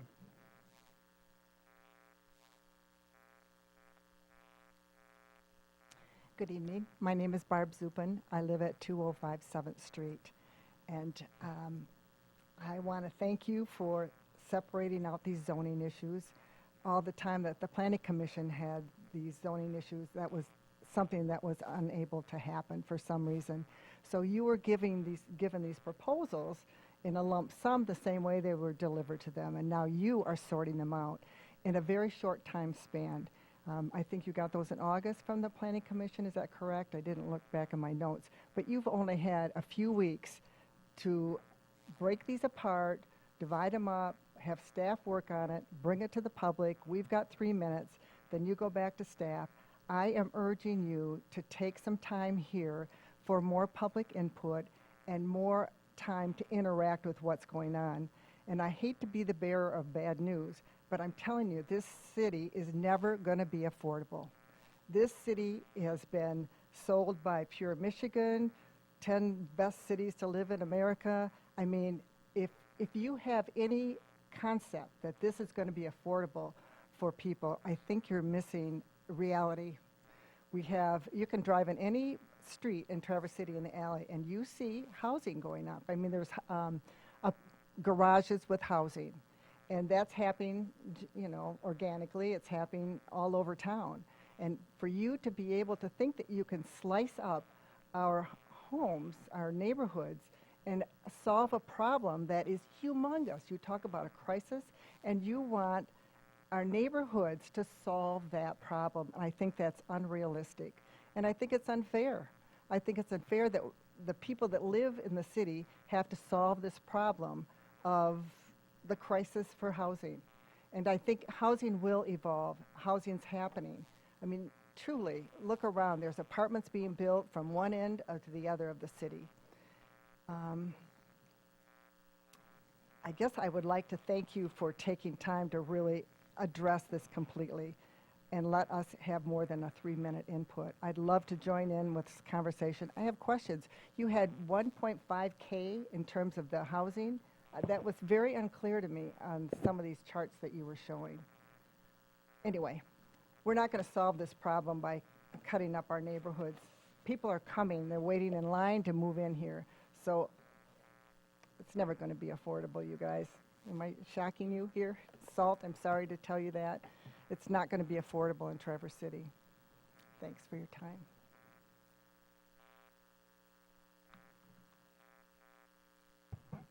Ken Funk, 1125 Hannah Avenue. I'd like to speak to item 3 on for just a second in regard to the cluster housing.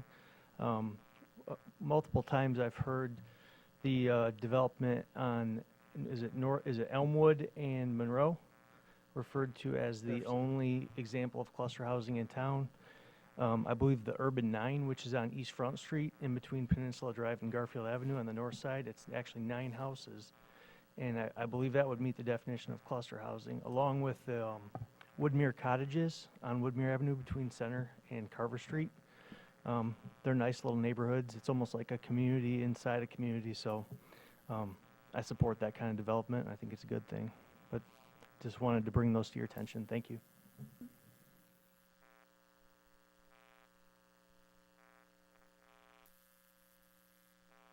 Evening, everyone. My name's Tom Snyder. I live at 3735 Inkinchie Road. I'm not a resident of the city, but I'm a couple doors down. So I just, I'm hopefully this will close things out here. I think everybody's probably ready to go home. Thank you for listening. I do appreciate what seemed to be a very attentive commission this evening.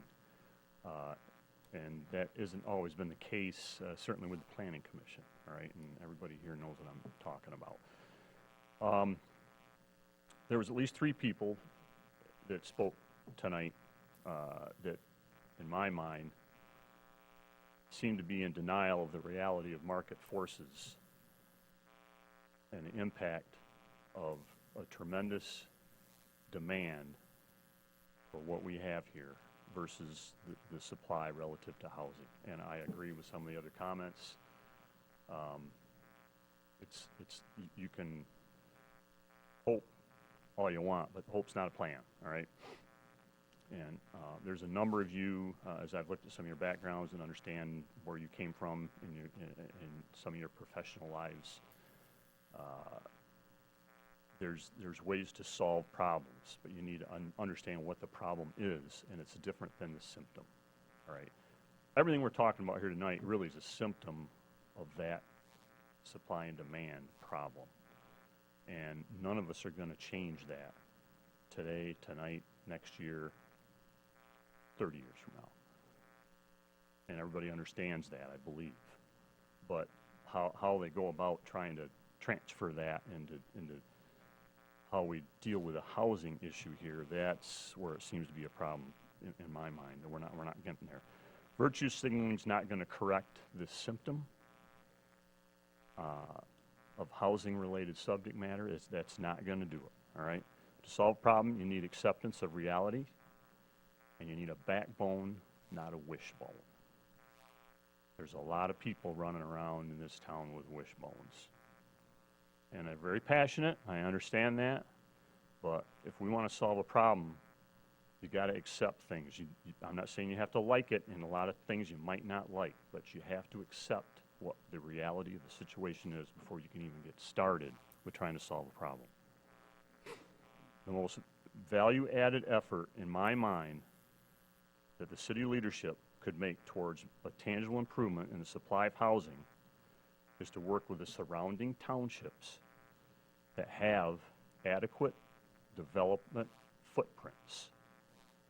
There's all kinds of handcuffs going on within the city limits here, and we've talked about them. Everybody's gone over them numerous times.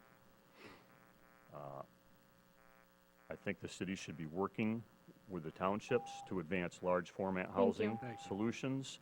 Thank you, sir. Because they're gonna happen, whether Thank you you, guys sir. are in there or not, all right? Thank you. Thank you.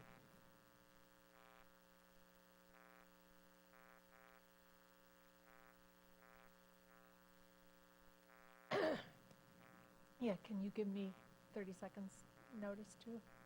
Thank you. Okay, Judy Nelson, Judy, 429. you may want to move the mic down. Oh, just a thank you. little. Okay, I'll start over. Judy Nelson, 429 Garfield Avenue. I don't think these are ready for prime time.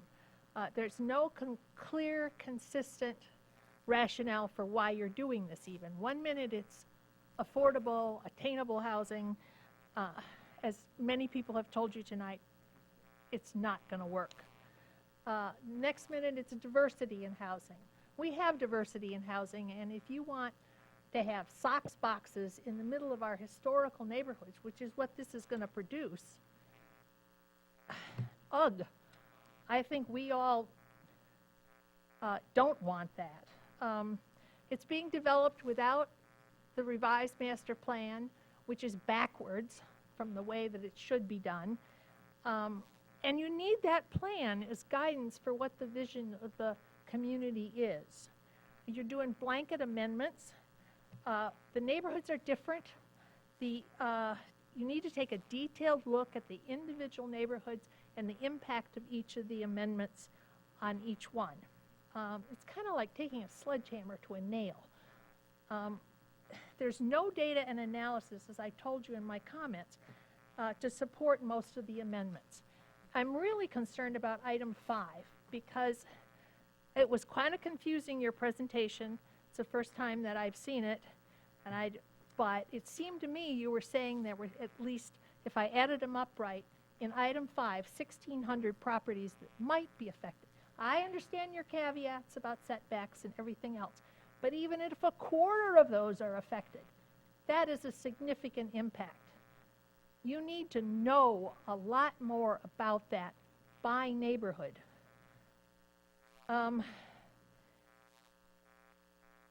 It seems to me that the change is just stark when you look at it. Based on my experience, and I've lived elsewhere, as some of you know, in just 10 years, the city will look entirely different. I've lived in a place that had a lot of development pressure, and as a result, you get a very, very different look. Is that what we really want for this community? I'm also really confused on this impervious surface. 30 Because seconds. if you look at what you did 2 weeks ago, you said if they couldn't be solved now, we were going to take it off the table. Now we're making changes, and we're making them at the last minute where people don't have a chance to really look at it. I think you're walking a fine legal line on that one. I'm opposed to the allowing duplexes by right, and I'm also strongly opposed to the administrative slop in the cluster Thank you. housing because it has no transparency.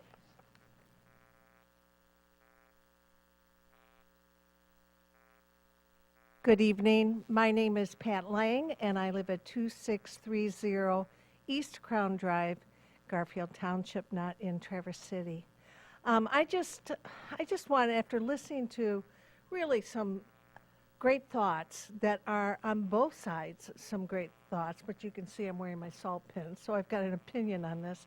I just wanted to, first of all, like so many have said, thank you for your listening. That is so obvious. I come from a community downstate that I don't think that commission would have been so patient with all of us, and I really appreciate that and all the hard work you have put into this. I just want to speak to something that has been said about hope, and I think there's hope in this room. I think there's hope in the dialogue that's going on, but I do think that there is great hope in what you have put in front of you to vote on. It's a beginning. It's not something that's going to just poof.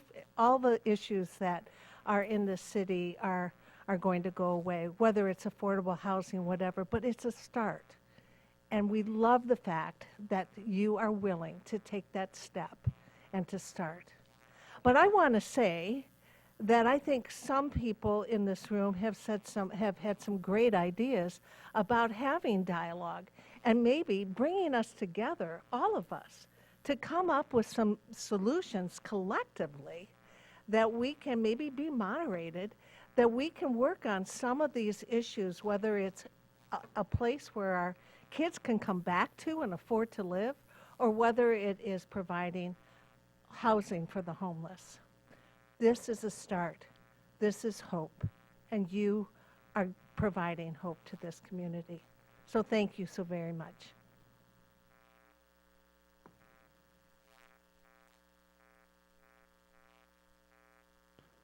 Don't see anybody in line. Okay, thanks, everybody. Thank you for your comments. It's appreciated. And for your patience with each other and with us. Okay, just a couple of comments. One, for myself, and I'm speaking for myself. One, I've heard, about affordability. I'm not thinking about this stuff because I think in any real world, we're going to do anything with affordability. So, and I haven't really heard that coming from our staff. This is not an affordability issue we're dealing with. We have something else on our agenda later on that we're going to talk about on affordability, that we can hope to get there, called a pilot ordinance that we get to enter into. So I, for one, am not walking in to this thinking affordability. So let's get that there. I've also heard some concern about short-term rentals. We are not changing any of our ordinances that deal with short-term rentals in the residential neighborhoods. We're not changing one thing. Don't have any intention to change anything on that. At least I don't have any intention, and it's not on our agenda to do that. If you're worried about short-term rentals, you better be watching Lansing, because that issue hasn't gone away. There are still groups down there trying to take that right away from local governments to regulate short-term rentals, period. So you better be talking to your state representatives, because that's where that decision will be made. So it is still on the agenda. It's still on their books that they want to get that done. Second of all, we talked about legacy.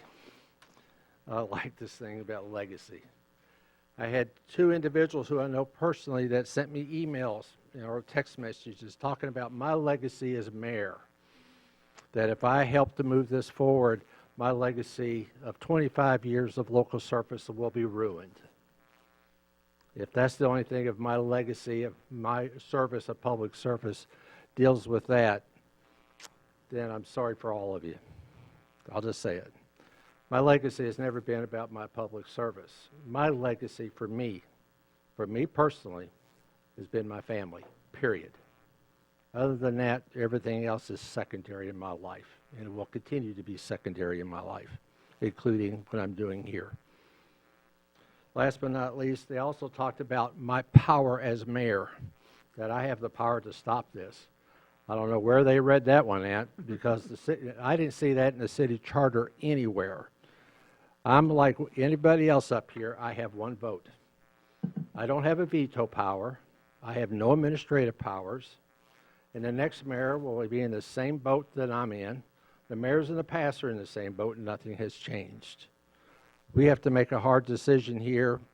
And when we started this a month ago, we said we didn't want to put this on the next commission. We said we either going to deal with it or we were just going to drop it. This body, the body, whether you agree with it or not, said we're going to deal with it. Homelessness, affordability, those are very major, serious issues that this community, and I'm not saying just the city, community is much larger than this city. And yes, the townships, if you were to go out there, there's large amounts of affordable, or I don't know if it's affordable, but some of those apartments out there are not cheap. Depends on where you are, but they have the dirt that these things could take place in, and they are being built. We don't have that luxury. There's other things that's going to be coming before this body long after I'm gone in November that they're going to have the opportunity to deal with, that in some of these cases they may be able to get a tax break on a ADU unit if they comply with certain things, and that deals with affordability. But any affordability is going to require a subsidy of some form, in some fashion, and in some way. If you don't think that's a reality, that's a reality. I've been around long enough to notice that one. We have a decision to make. I am not in favor of all these amendments, and I'll make my decision when I get to that in 1 month. So this is where we are today. This is where we'll continue to work at. We always open up in public comment, and this came to us on a 8-2 vote, or no, it was a 7-2 vote. 7-2 vote. And one of the folks that voted no was only for one issue, but that individual is here voting to move all this forward. So there we go. So, and you may agree with the Planning Commission, you may disagree with them, but it is the process. So, with that, I'll bring it back to the Commission if there's any other comments they would like to deal with or express. I've shared mine, so we'll take it from there. Anything else? Yes, sir.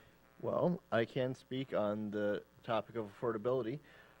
And while a newly constructed unit may not be as cheap as somebody would say is affordable, housing affordability is really a relative term if you're using the Housing and Urban Development standard of no more than 30% of a person's income is devoted to housing. If somebody is serving beer at a restaurant downtown, they have an income that qualifies them for a certain affordable threshold. If somebody is a teacher, they make a bit more. If somebody is a doctor at Munson, they make more. And there are standards for affordability for all of those. But if we look at one of the largest factors in the cost of housing is the total square footage. And a common thread in all of these changes is to provide opportunity to develop housing units that are smaller, that are on average, that are median home size, especially when you're talking about, say, a duplex or an ADU. And if it's going to be a new construction, then because you're building fewer square feet of residential space, the total cost of that is going to be lower, and therefore it's going to be, if it's sold or rented, available at a lower price point than a larger standalone house.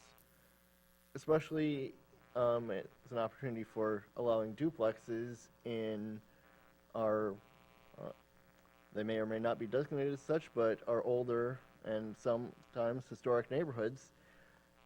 In that case, if you're having a 4-bedroom, 2-bath house and you can divide it into 2 apartments that are each 2-bedroom, 1-bathroom, I've seen buildings here in Traverse City where that could be accomplished by simply taking out an internal staircase, putting an external staircase, and redoing a little plumbing and wiring to allow for a kitchenette. A total cost of that is $10,000 to $15,000, which as a cost for creating a new residential unit is extremely low. There's not a whole lot of those, but it still is an opportunity that we could, through changes like these, allow for lower cost housing units to be developed. And in that case, it wouldn't change much of the exterior characteristic of that original house. And if somebody wanted to invest that money into converting their house into a duplex for that amount, and then they wanted to rent it for, if they felt comfortable, $500 a month, they could do so. Okay. Any other thoughts before we make this? Yes, ma'am. I want to thank you, Mayor, for your comments. I want to thank everyone here for Yes. your comments, you sharing your perspectives with us. We are discussing, we are considering, and yes, we are listening to all of the comments and all of the feedback that we are receiving through all of the channels it's coming to us. And it's out of respect for this community where, again, I want to emphasize, the majority of the people sitting up here tonight grew up here. 3 out of the 4 of us were born and raised here. My parents, my in-laws, they still live here. We are not developers. We are homeowners, we are residents, we are taxpayers. We want to see this community thriving and healthy. We do not want to destroy the natural resources that are the things that make this such a unique place to be from, and that I am so proud to call my hometown. I do want to address the idea that these ideas have been rushed, and I understand it's very difficult to be tuned in at every level all the time of what's going on in our community. But I want to highlight that something I found with a very quick Google search from March of 2008 from an ad hoc committee here in Traverse City with workforce housing recommendations. And one of their high priority recommendations back when I was still in my 20s was inclusionary zoning incentive. Create inclusionary zoning framework to offer variations in density, lot width, lot area, and impervious surface coverage requirements as incentives for housing components in the city of Traverse City. So this idea has been discussed for at least 15 years. Yes, this has come to us now in this form, and this is what we're discussing, but this didn't come out of nowhere. This didn't land on our laps without a lot of work to get us here. And again, we are discussing, we are considering, and we are listening, and we have another month to go before we are taking any vote that would have an impact on our current zoning. Okay. Thank you. Just a quick note, agreeing with, thank you for Mr. Mayor for bringing up the item that's below on the agenda, because that was the first thing I wrote. I don't know if I'm one of the people who qualifies to understand economics or not, as was pointed out, but we understand, I think we all up here understand, I wanted to say too, that this isn't going to overnight solve our housing crisis. No. It's a little bit that'll help here and there, depending on what part of this. Even one part will help, maybe none of it goes through and it's back to the drawing board, but whatever it is all meant to help but not solve. And I think that comes under the line of the pilot program. The pilot is for 5 and over units, but we have other stuff coming down the pike that will be fewer than 5. So that's an ADU. That's half of a duplex. That's other things. So yes, we know that building something and doing it at market rate isn't going to magically make, building 4 duplexes in the next 10 years isn't going to magically make it market rate. But there are other tools, and that is where we as a body, I think, that's the perspective we're coming from, is we also know about these other mechanizations that are going on in the background. So that is always what we're considering as well as Michigan tax factors that don't make it very easy, like in California, to go buy up a block and tear housing down. There's all these other incentives, or not incentives, there's decentivization for that kind of thing to happen here. That's what we're always considering when we're up here too, in the larger, grander picture. So we are listening to you all. We do want to hear what you're saying. I think we've already, I think somebody said you added in the impervious surface qualification of on-site treatment if it's going to go through. That came from public comment after one of these meetings. So we are listening. We are trying to process this. And again, at the end of the day, who knows what will be voted on. But the last thing I wanted to say was somebody else brought up about the survey. I think if you go back to Sean's original presentation in August, he had results of a survey. So because this process has been going on for months, there was a survey factor that was done, and again, we understand people are busy. Something might not come up on your radar until your neighbor gives you a highlight of it, and now you get engaged. But there is that data there to go find that too in that presentation. So I invite you to do that, and please, we'll be here in a month, so we'll see you then. Anyone else? Okay. Okay, we do have a motion, and we have a second to move these items forward as an introduction, and we'll be considering them on October the 16th. All those in favor of the motion say aye. Aye. All those opposed say nay. Motion passes. Thank you. All right. Our next item under Item 1 under new business was removed. Under item 2 is consideration of introduction of an amendment to the development regulations for the Grand Traverse Commons to address measured height for Building 50s as recommended by the Grand Traverse Commons Planning Commission. This is ordinance change. It's an introduction with hopes to, with the possible enactment on October 2nd. I know we have a number of folks here that you can stay as long as you like. We'd love you to stay all night with us. We'll take a 5-minute break, so you're not interrupting us, and we're not worried about you leaving. So, before we go forward, okay? Plus, I need another glass of water. There you go. Thanks. Yeah, we're freezing and dehydrated. It's a good one time to have a water bottle. Right. Got my water, so thanks for. Hi. If you have to give,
Do I need to go wrangle? I'll be there again, 'cause Holly Bird's not doing it this year. Okay. I don't see any of them out there. I know. You and Mitch afterwards, try to set a meeting for pay interviews. You're the one I'm more worried about, so this is not worried. Well, you can have a quorum. I want you. Snack for the Okay. long meeting. Snack for the long meeting. Okay, I'm missing Amy and who? Okay. We have a Amy quorum. and Linda. Where did they go? I think he's trying to be respectful. Okay.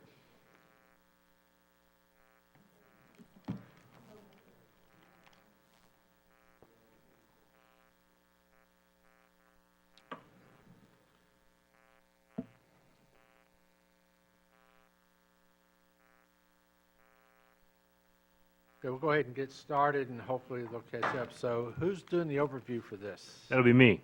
Okay, It'll be brief. okay.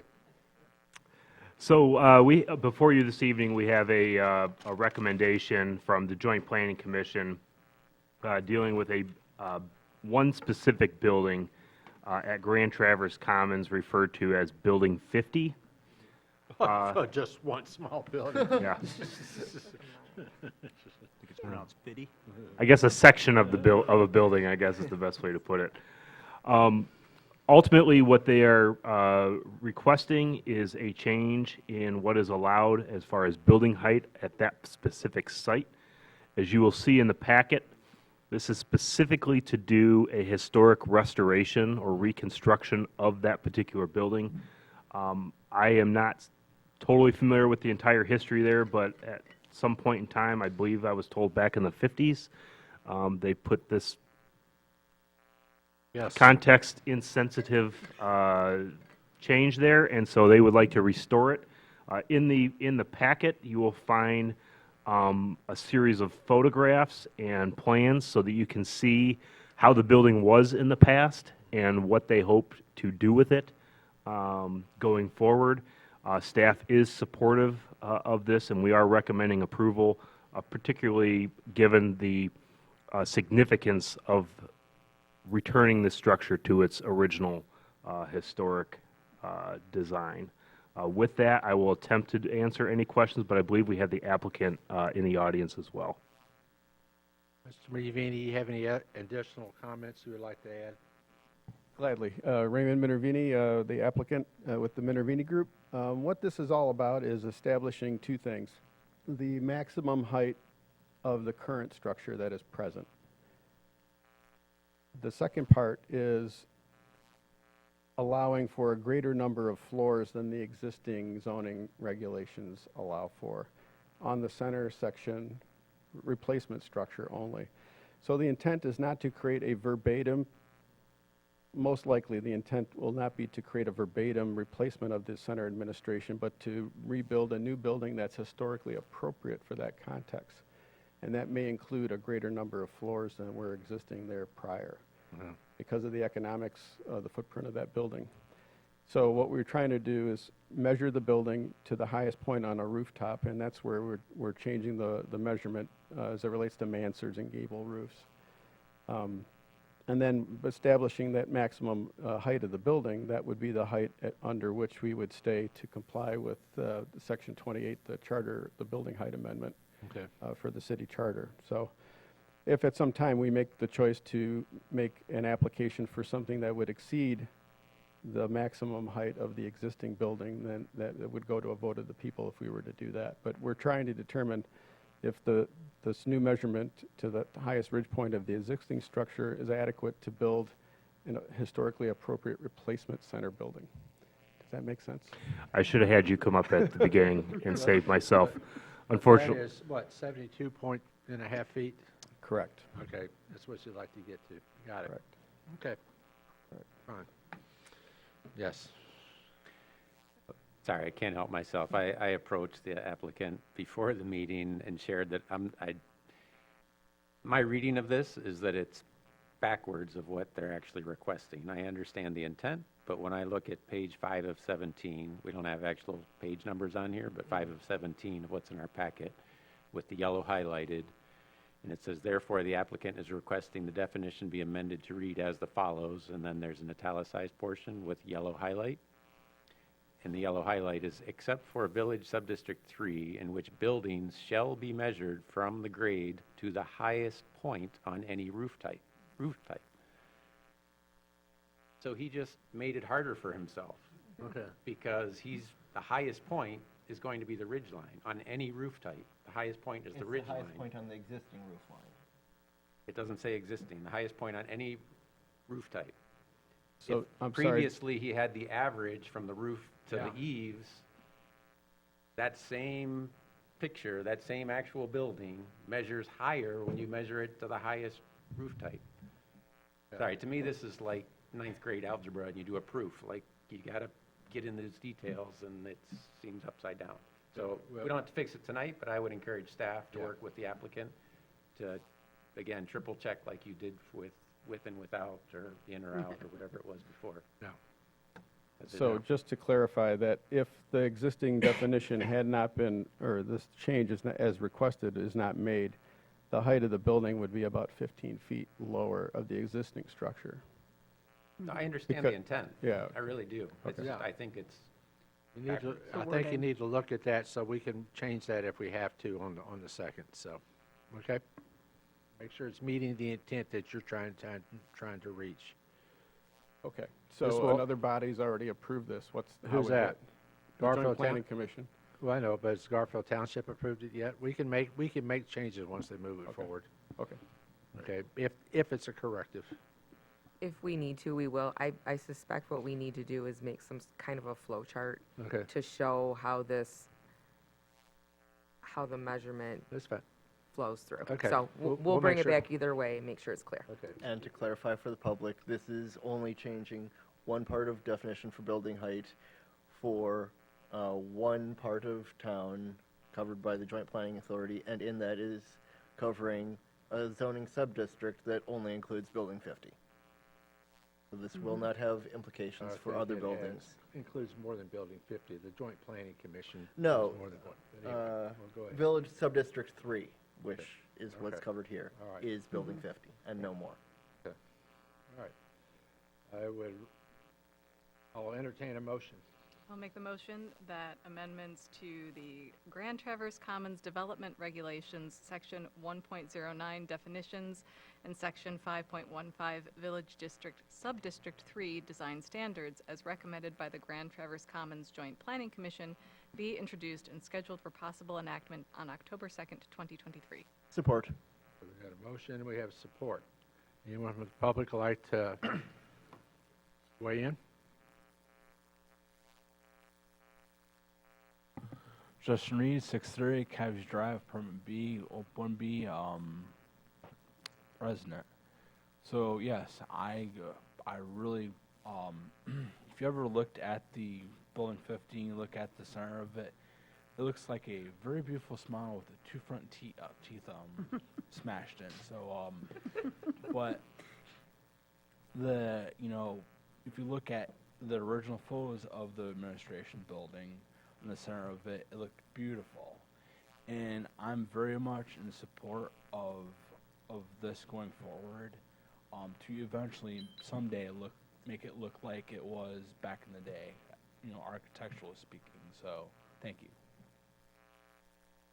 Thank you. Anybody else? Okay, thank you. All those in favor of the motion say aye. Aye. Aye. All those opposed say nay. Okay, next we have an ordinance that I know that we have been waiting for quite some time, which is our workforce housing pilot ordinance. I know that's something that we talked about over a year ago. It'd be nice if we can do something like this, and the state legislature has given us that opportunity. Before you have an ordinance that the ad hoc committee, working with our city attorney, is recommending for adoption. Fortunately for us, we had to wait quite some time to get that draft ordinance that we're all following. And we were also charged with looking at our current policy, we will have that back in your hands at our next meeting, so both of those could be adopted at the same time. That only takes the policy to be done at that time. So we're recommending that this ordinance be introduced and with possible enactment on the second. I'd like to move that amendments to the Traverse City Code of Ordinances Workforce Housing Pilot Ordinance as recommended by the Ad hoc Committee be introduced and scheduled for possible enactment on October 2nd, 2023. Support. All right, we have a motion and a second. Did I leave anything out? No, I just want to thank you for your patience. With this, I worked with the folks at MISHDA on this ordinance and with other attorneys around the state to come up with this. So hopefully not only we have an ordinance that we can use, but we have a model now for other communities to use. And the next things, I just want to kind of give you a forecast that I'm wanting to look at are the attainable housing and the residential housing new statutes that came out. And I have a basis for those, so I'm hopeful I can bring those back and we can move those forward. Those are for the units that are less than 4 units, and then the other for more than 4 units. So we'll have some more tools to use. I just wanted to say, I'm sorry, I just wanted to say. I was also going to say that Yarrow Brown will be talking about some of those things next week, I think. Yeah. Am I right? Yes. But I just wanted to say thank you to everybody who worked. While we did have to wait for that, we were very fortunate that Lauren is the head of the Michigan Municipal. She's not being proud enough of herself for that. Attorneys Association, right? I'm saying it wrong. It's MAMA is all I know. Mama. And Lauren, as the head of that, has been a great help to us to kind of have the inside track, and then our ad hoc being so willing to get together and meet frequently to get this through to us. I really appreciate that we've got this, that we've been waiting for so long for to finally take some action on. We're lucky to have her. Yeah. If I may, the ad hoc's going to meet one more time later this week, and I know it's supposed to be a short meeting, so not to add to our meeting, but I've been asked by several people in the community just to what is this, and what's it going to do, and how's it, and so I tried to explain on the fly the numbers, so maybe we can, when it's back in front of us, have kind of so that 120% of AMI, 10% of shelter rents, $61,000 a year roughly is AMI for around, so just kind of what that could look like. Maybe So we can come up what with is like that a range? graphic. Someone will just have to help. kinda Yeah. help. Or even just a few slides would be nice. I think that always helps the public. Who might this be targeting? What are those rents? Because people are like, well, how does that work? Yep. So that's all. Thanks. Good. All right. Y'all get ready. There's the brains right there. Okay. All right. I'll open this for any comment, input.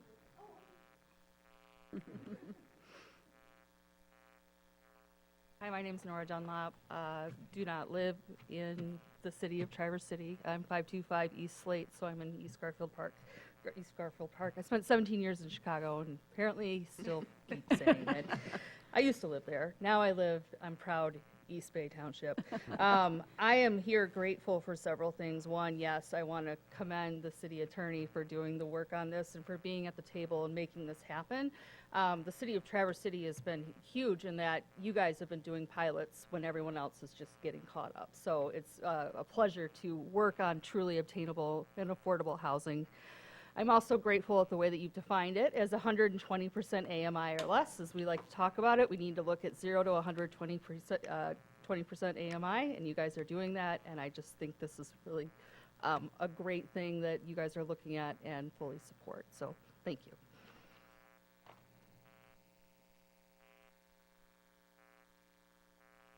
I echo a lot of what Nora said, and I also, just wanted to emphasize the importance of the timing on this. And while you may not get applications between now and November, if it isn't passed and if there are not applicants, there will be no opportunity to use the pilot in 2024. So thank you for leading this. We have been doing our best to get other communities to really understand how important this tool is and the timing. And of course, this will be an example that we can share with other communities. So thank you, and I'll be back in a week and hopefully answer any questions and show some graphics about the other tools and how important they are really to move the needle on affordable housing in our region. So thank you for your time and for letting us be part of the conversation. Thank you. Okay. Yes. Just a quick heads up to the commission on the note that Yarrow just shared. We do fully get the time-sensitive nature of this, and it is very likely we will be bringing forward an application to try to get it in for 2024, but it may require you all to possibly, what would be there's a waiting period? Well, the pilot ordinance, or the pilot policy that we have has a certain window between when the application is submitted and when it comes to the commission. It has to have a 28-day, I think, window so that staff has time, and so forth. It may be necessary to be flexible with that if the commission wants to, and you can. That's up to you. If you want to make possible applications to meet that November 1st deadline. So, but that'll be up to you when it comes to you. People are contacting me and myself about this tool already. So I just want a heads up for that. That's up to you, but it may come Good. with that question. We'll see what happens. Mhm. Okay. All right. Any other questions? All those in favor of the motion say aye. Aye. All those opposed say nay. The motion passes. Okay, next we have a request from Mr. Warner. Hey, this little thing comes up loading. Okay, all right, have it loaded. Following, MDOT has added, about the street detours and crosswalks, and we got maps on our desks. So, Mr. Warner, or who's? Yeah, who's no, taking I'll this? start, just Okay. why and all. So we as a body, and even before all of us were here necessarily, so a year ago with approval of the MDOT LOU, have on multiple occasions indicated an interest in pedestrian safety during the MDOT detour process, and that we should talk about that sometime. But we haven't actually talked about it sometime. And we're getting closer, and we took action on pavement preservation a few meetings ago, and in that was included repaving Eastern Avenue, and we touched on a sidewalk between Milliken and Peninsula, and then through an email the next day found out, well, actually, no, we can't do that yet. And so I guess I'm bringing forward the conversation because, in my opinion, we've indicated we want to talk about it, so let's talk about it. And part of what I have here, it wasn't meant to be an exhaustive list, but at some point, MDOT, working with city engineering and city staff, and I missed it if we were notified, but added to the eastbound detour, because the eastbound detour a year ago, there was not an eastbound detour a year ago. There would be one lane remaining open on East Front Street during reconstruction of that portion. But at some point, there was an agreement made that there would be an eastbound detour along Peninsula, Eastern Avenue, and Milliken, which is shown on what we have from city engineering in the green. And the green overlaps with the blue, which is what I think of as the north-south detour, which we've known about. And we had already, as a body, discussed the need for pedestrian safety during that north-south detour. And now we've added an eastbound detour to that same portion through the neighborhood. So to me, that just adds to the necessity of addressing pedestrian safety through that portion. And that's not to say that the rest of the north-south detour and pedestrian safety is not important, or the westbound detour. And so that's why that's shown both on the map I provided and the map that staff provided, which do agree with each other. The only thing different between the two maps is I've included all crosswalks and not just marked crosswalks. Where any two streets come together, there is a crosswalk, even if it's not marked with paint or a sign, because a pedestrian has the right to cross one street from another, just as vehicles do. And so it is considered an unmarked crosswalk. So the unmarked crosswalks are in blue, the marked crosswalks are in red. Staff has the marked crosswalks, and then I included in yellow the piece of missing sidewalk that we've touched on between Peninsula and Milliken on Eastern Avenue. And then the final bullet item I have there, again, because it was touched on a year ago, was like no parking signs during the detour, removal of stop signs, addition of traffic signals, lots of details, which at the time it was said, well, they're still being worked out. But now that we're moving toward implementation, it would be nice if we could hear what those details are so that we could share them with folks in the neighborhoods. So that's what I've got. Thank you.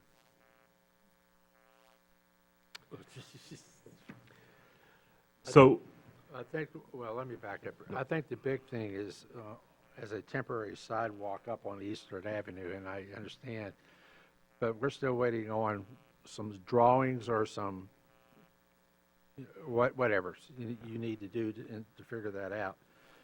But we could put something temporary in, but we still like to see something move forward as a permanent solution, and you're working toward that, correct? Okay, and then do we know when a permanent solution, an idea could be ready? it won't be before this project. Well, it may happen after the project, but shortly thereafter. But is there something temporary, like putting some blacktop down along the side there so people have someplace to walk instead of in the street? Yes. I mean, I can understand it temporary until it does, but under this one map, by end of May of 2024, when I'll say end of May, this first map on top, phase one, will be done. We still want to come back and do, because then that won't be as issue, but we still like to get that little section of sidewalk put in. So you could do that after in June or whenever our construction season is. Yeah, so Kyle Kabilski, City Engineering. Thank you, Kyle. We are waiting on getting a survey back to actually do the design of a permanent sidewalk in that area. Okay. The grades are such that we need to make sure that we hit ADA compliance and everything, but even if we were, essentially had a full design and we're ready to go now, it would be very difficult to get that built in the time frame before the detour starts. Our construction window is closing rapidly now, and MDOT will be starting with this. This is segment 1, phase 1. This is the MDOT detour sheet that we have added on the marked crosswalks onto. But they will be starting that very, very soon, as they possibly can. So there would not be time in the spring to get that work done prior to the implementation of this detour. So we wouldn't want to be doing construction in the detour zone. And then the work that is under the pavement preservation contract, that is scheduled to occur after that detour is lifted, potentially after that entire segment is done after July. And that would be the time that we would be able to install that permanent feature that is then designed. As that Cole mentioned at the last meeting, that could occur under the contract that we have. But it's a little bit misleading in the sense that it's the 2023 pavement preservation, but because of this MDOT project, that's going to bleed into the 2024 year. Because of that MDOT project, we're not doing any work in the city during that time, any major work. So it's ready to roll. I mean, it'll hopefully be ready to roll next spring when you have it in front of you, so. As far as temporary options, has there been discussion about Jersey barriers along the fog line there or anything like that? There has been discussion of, we have a couple of concepts for a temporary facility that would get people from the dub down, we call it a dub down, that is at Eastern, and be able to take them down to the crosswalk, the marked and crosswalk at the signal with a call button that is on Peninsula at the end of Eastern. So Milliken to Eastern. So we haven't specifically discussed Jersey barrier specifically, but some sort of vertical delineator that would separate the space for pedestrians, whether that be a vertical bollard, whether that be, some other sort of facility, but something that would physically, vertically separate vehicles from pedestrians in that way for a temporary measure until that detour is over or until we're able to get a permanent fixture in there. Okay. Anything else? So But on here on your map one, is that where MDOT is, of course, currently moving everything into place, so that's one thing they don't have to do in the spring, but they can go to work and get the construction done and then get these things out of there as quickly as possible. But this is where they're going to make sure the crosswalks are all made in here, and this is what this map does for us. This map is intended just as a high-level map to help facilitate this discussion. Okay. We are right now working with MDOT. We are going to neighborhood meetings with MDOT to talk about points of concern and to have MDOT explain exactly what it is that they are doing so that we can kind of accommodate and work with them. I'd also like to say that in the dealings, the meetings that we've had with MDOT and all of our dealings with them has been really, really fantastic. They have been willing to assist in any way that they can. The contractor also specifically has stated that they're willing to work with us with improving pavement markings or any sort of needs or temporary facilities that we need or traffic control, that they are willing to work with us on our needs as we identify them, even though we all fully recognize that this is not a city project, this is a state MDOT project. They have still been willing to work closely with us, which has been fantastic. Thank you. Mayor, if I could. Yeah. So just a couple more items on this. So as you may have seen in the email today, interim assistant, Mr. Brock, they are working with MDOT on making sure a couple of the schools are covered a little better. There's more discussion needs to happen. We had I think it was, she was the crossing guard up there off Eastern Avenue. So we're bringing these things to MDOT as they come to our attention. I don't know if it was missed or if we just hadn't gotten to there yet. But my question for you, Kyle, it seems to me, based on the conversations that I've been updated on, we're in the midst right now of putting together a to-do list as far as these different pedestrian interactions. To Commissioner Werner's point earlier about, if we need to do some updated markings. I know I've seen some conversations with Frank, whether it's signage or whatever. Is it fair to say that to-do list is still in progress? Yeah, absolutely. And right now is a fantastic time to be having that conversation. We still have, time left this year to do things. We have all winter to brainstorm, and we can implement things at the same time as any detour or, the work commences. So now is the time to be having that conversation. We welcome that conversation, and any ideas that, people have to bring up or points of concern that they have that they're more intimate with because of where they live, we're happy to hear it and listen and do what we can to address.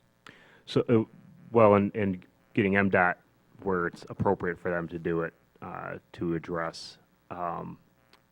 But my other question for you is, based on what you're hearing in the conversations, when do you think we could potentially bring an update back as far as these are all the items that we've identified and basically what's going to be implemented between when that list is complete and the start of construction? When do you think we'd have a little bit better framework of that? That's kind of a tough question to answer. I mean, I would say that we could probably have a pretty good idea of where we're at within, the next couple of weeks to month. I mean, we have 2 meetings with neighborhood associations this week alone to discuss these things and have the neighborhoods weigh into, what their concerns are or what their unique, criteria may be for things that they would like to have addressed. So getting that intimate direct feedback is going to be very useful for us.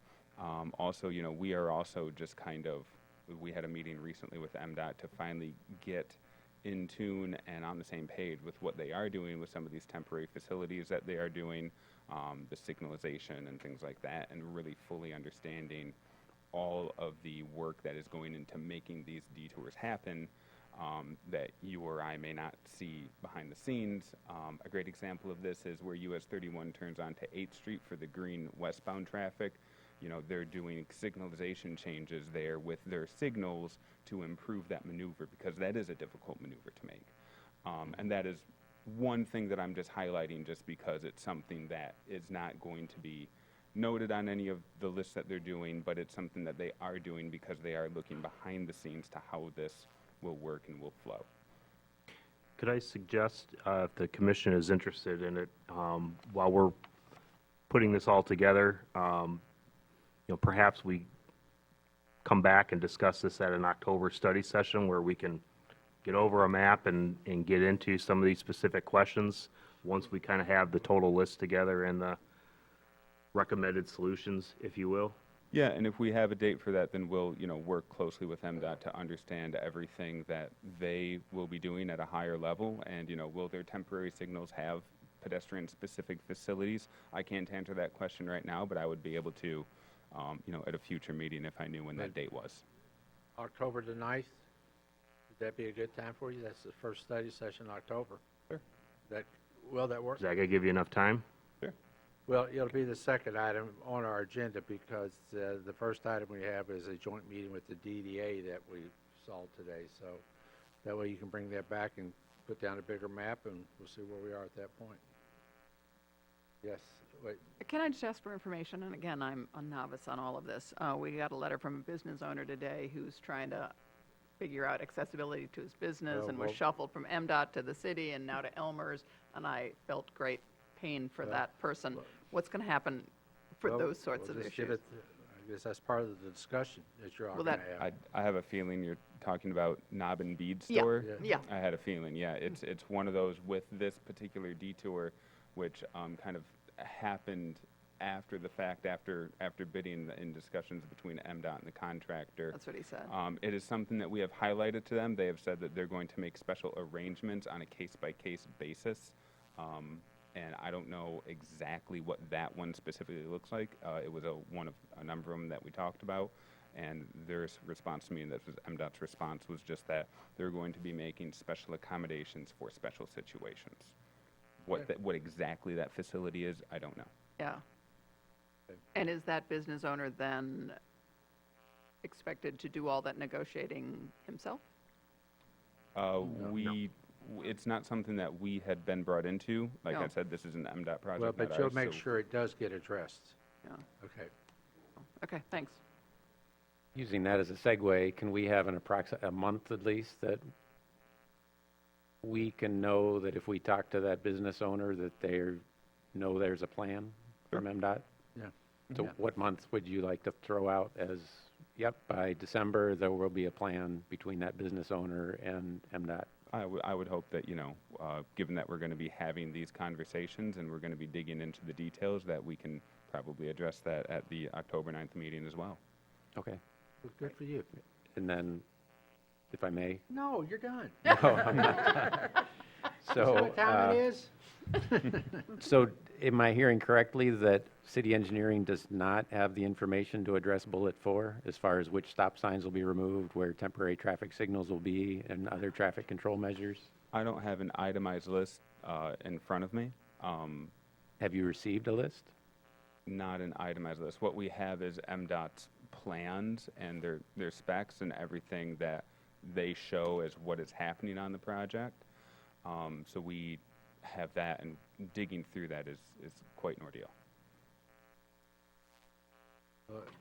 When can we expect an itemized, detailed list so that we can talk to the neighbor? We just heard there was 2 neighborhood meetings this week. So what can possibly be shared with those neighbors if they can't tell them where stop signs are removed, where temporary traffic signals are being put in, where no parking signs are going to be? MDOT will be attending those meetings. So That's they what it's- know, but they're not sharing with us? It's not that they're not sharing, it's that it's not condensed into a simplified document. It's pretty disappointing. And then, I guess the final topic. But we'll have that on the 9th, right? Okay. Yeah, we we'll can a have more that breakdown bigger on the 9th. discussion on the 9th. Okay, well, yes or no, you don't want Yes, it or, on the 9th? will we have it on the 9th? We didn't hear He yes just or said no. yes. No, he said we'll have a discussion on the 9th. Will we have that information on the 9th? That should be discussed, that should be directed to me, not to our Will employee. we have the information on the 9th? We are going to work on putting it together. We've got a lot going on, Commissioner Werner, and we will I do know. our darndest to get it all put together for the This has been going 9th. for more than a year, though, Okay, more than a okay. year. The We're neighborhoods are working on it, interested. Tim. Great. Okay. And then Thank you. a final item, back to crosswalks. We have a stop for pedestrians ordinance in Traverse City, and it doesn't matter whether there's a little sign there that says stop for the pedestrian or not. It applies to all marked or signed crosswalks. And so all of these marked crosswalks, MDOT's detour, they're in the city, they are required to stop for a pedestrian. They're required to stop for grandma when she puts her toe into that intersection. I would recommend that we ask city engineering to stockpile those signs, and we put a sign in the middle of the street in every one of those crosswalks to remind people. Because I've seen plenty of it through the town, and I've heard staff address it as it applies when the sign is there, but that's not the case. It applies whether the sign is there or not. And people, they stop. They really do. When there's a sign there, they stop. And when there's not a sign there, they don't. Sometimes they stop, sometimes they don't, but it's not consistent. And we don't, again, maybe for October 9th, we could have some projected traffic volumes, what they are typically and what they will be with the detours, because it's significant. I can't pretend to know what the numbers are. Well, but I could see, but those signs don't have to be there until the project starts. Right, but in the past, we've heard, we don't have enough signs to put out. Well, they can order those. That's what I'm saying. Okay. At October 9th, if this body says, well, yeah, maybe we should have them on hand, city engineering can hear I us. think that's a suggestion you just given to them that they can take to them. They could count up the dots, they Okay. could order signs, and they could have them in time for March. Yes. Okay. Thank you. All right. That's a staff discussion that y'all can have tomorrow morning. Yep. Okay. Okay. All right. Anything else? Actually, one last question. Because I've No, heard, no, no. well, I've heard the March to May, and I've heard March to July, and it's not clear for the public, and it's certainly not clear for me.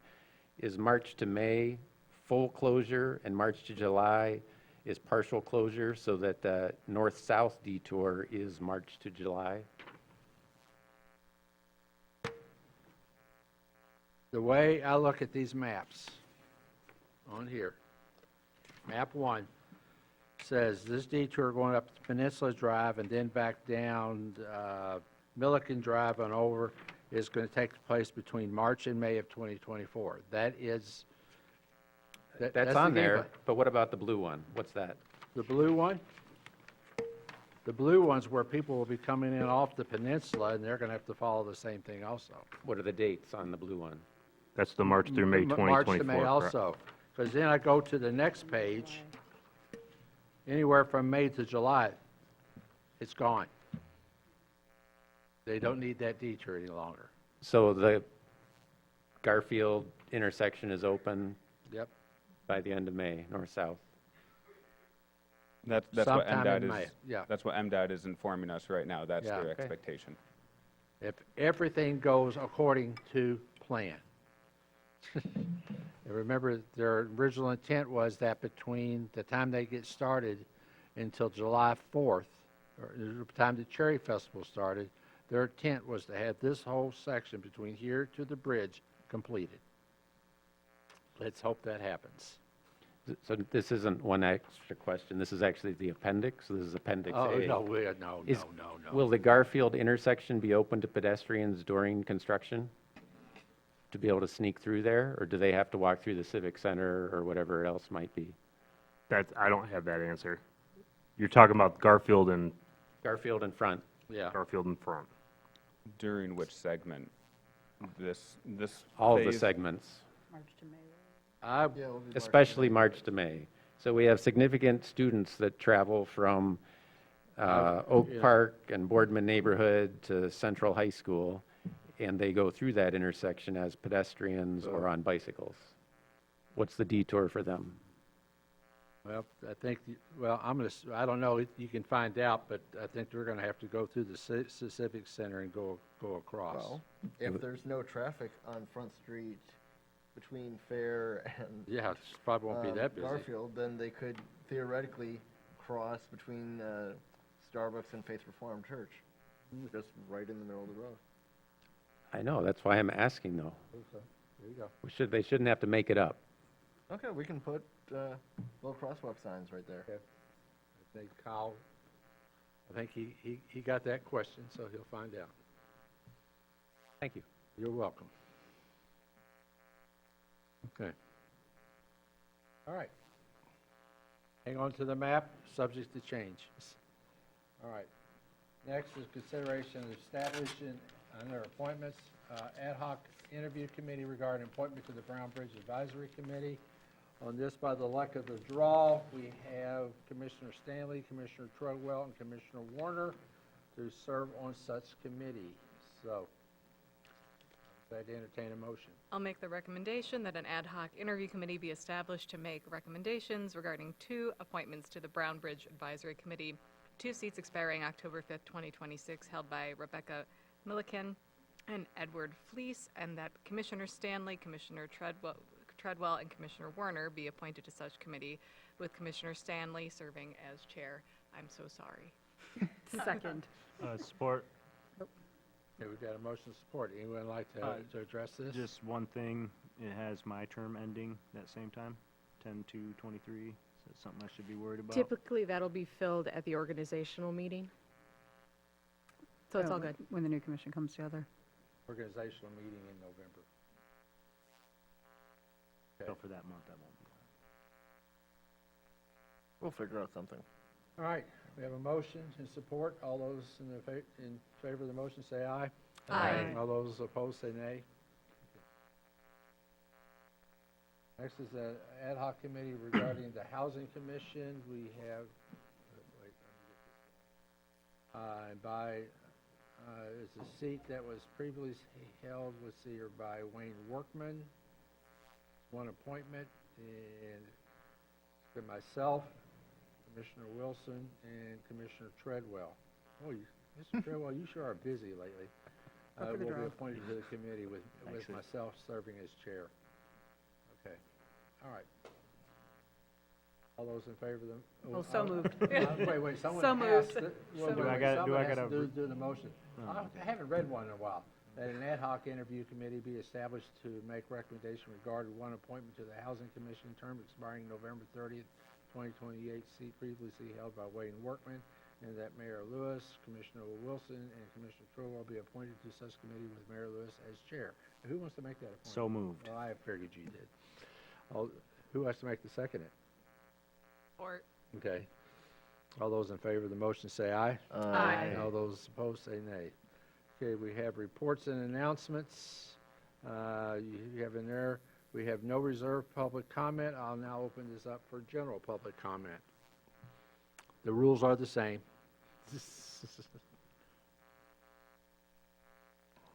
Justin Reed, 630 Cottage Drive, City Resident.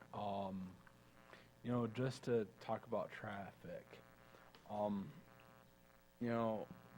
people complaining about how traffic is slow in Traverse City, how you can't get from one spot to another. Well, then line up 31. But then again, if you line up 31, traffic is too fast. I mean, I guess we've got to identify identity crisis with traffic. I mean, just not gonna go anywhere. It's gonna be traffic. So I guess nobody can make up their mind about that. Anyway, thank you.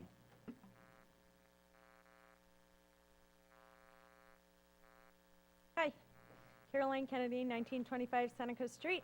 I was going to try not to speak tonight, but when we were just talking about that detour, I wanted to bring up the fact that our neighborhood association talked about that when we met, which was about a week ago, and I haven't heard anything from the city or MDOT about coming and talking to our neighborhood.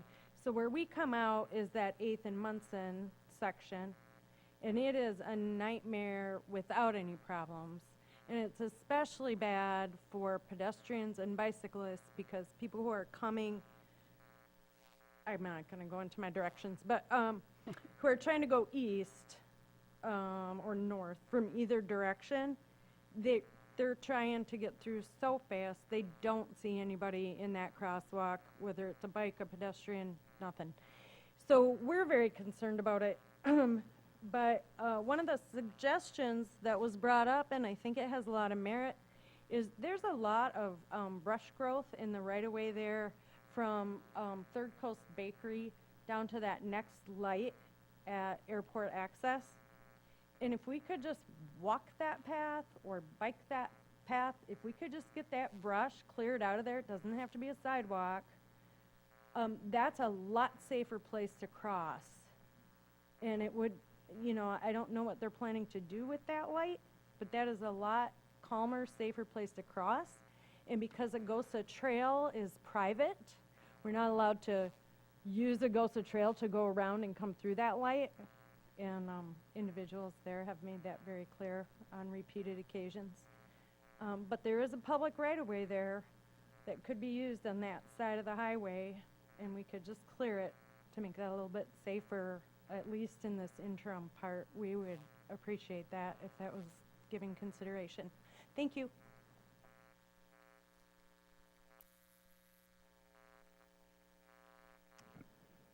Again, Dr. Christopher Crane, 10240 East 22 Road, Manton, Michigan, so I'm not a resident.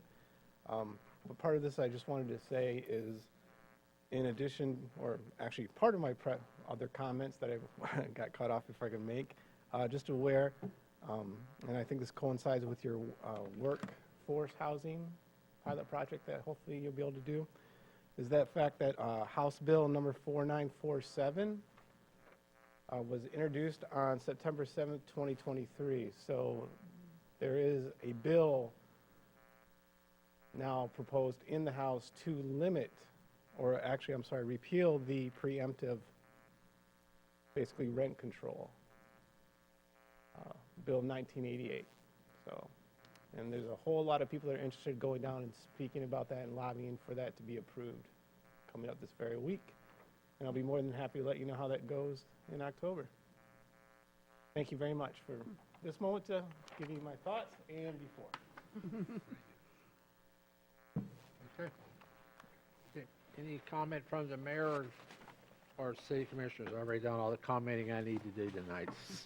Well, just to give news from the fish weir, the salmon are running up the river, and we're doing our first harvest on Thursday morning. So if people are free and want to look at the exciting process of salmon getting scooped up out of the tanks, they're free to come down to the weir.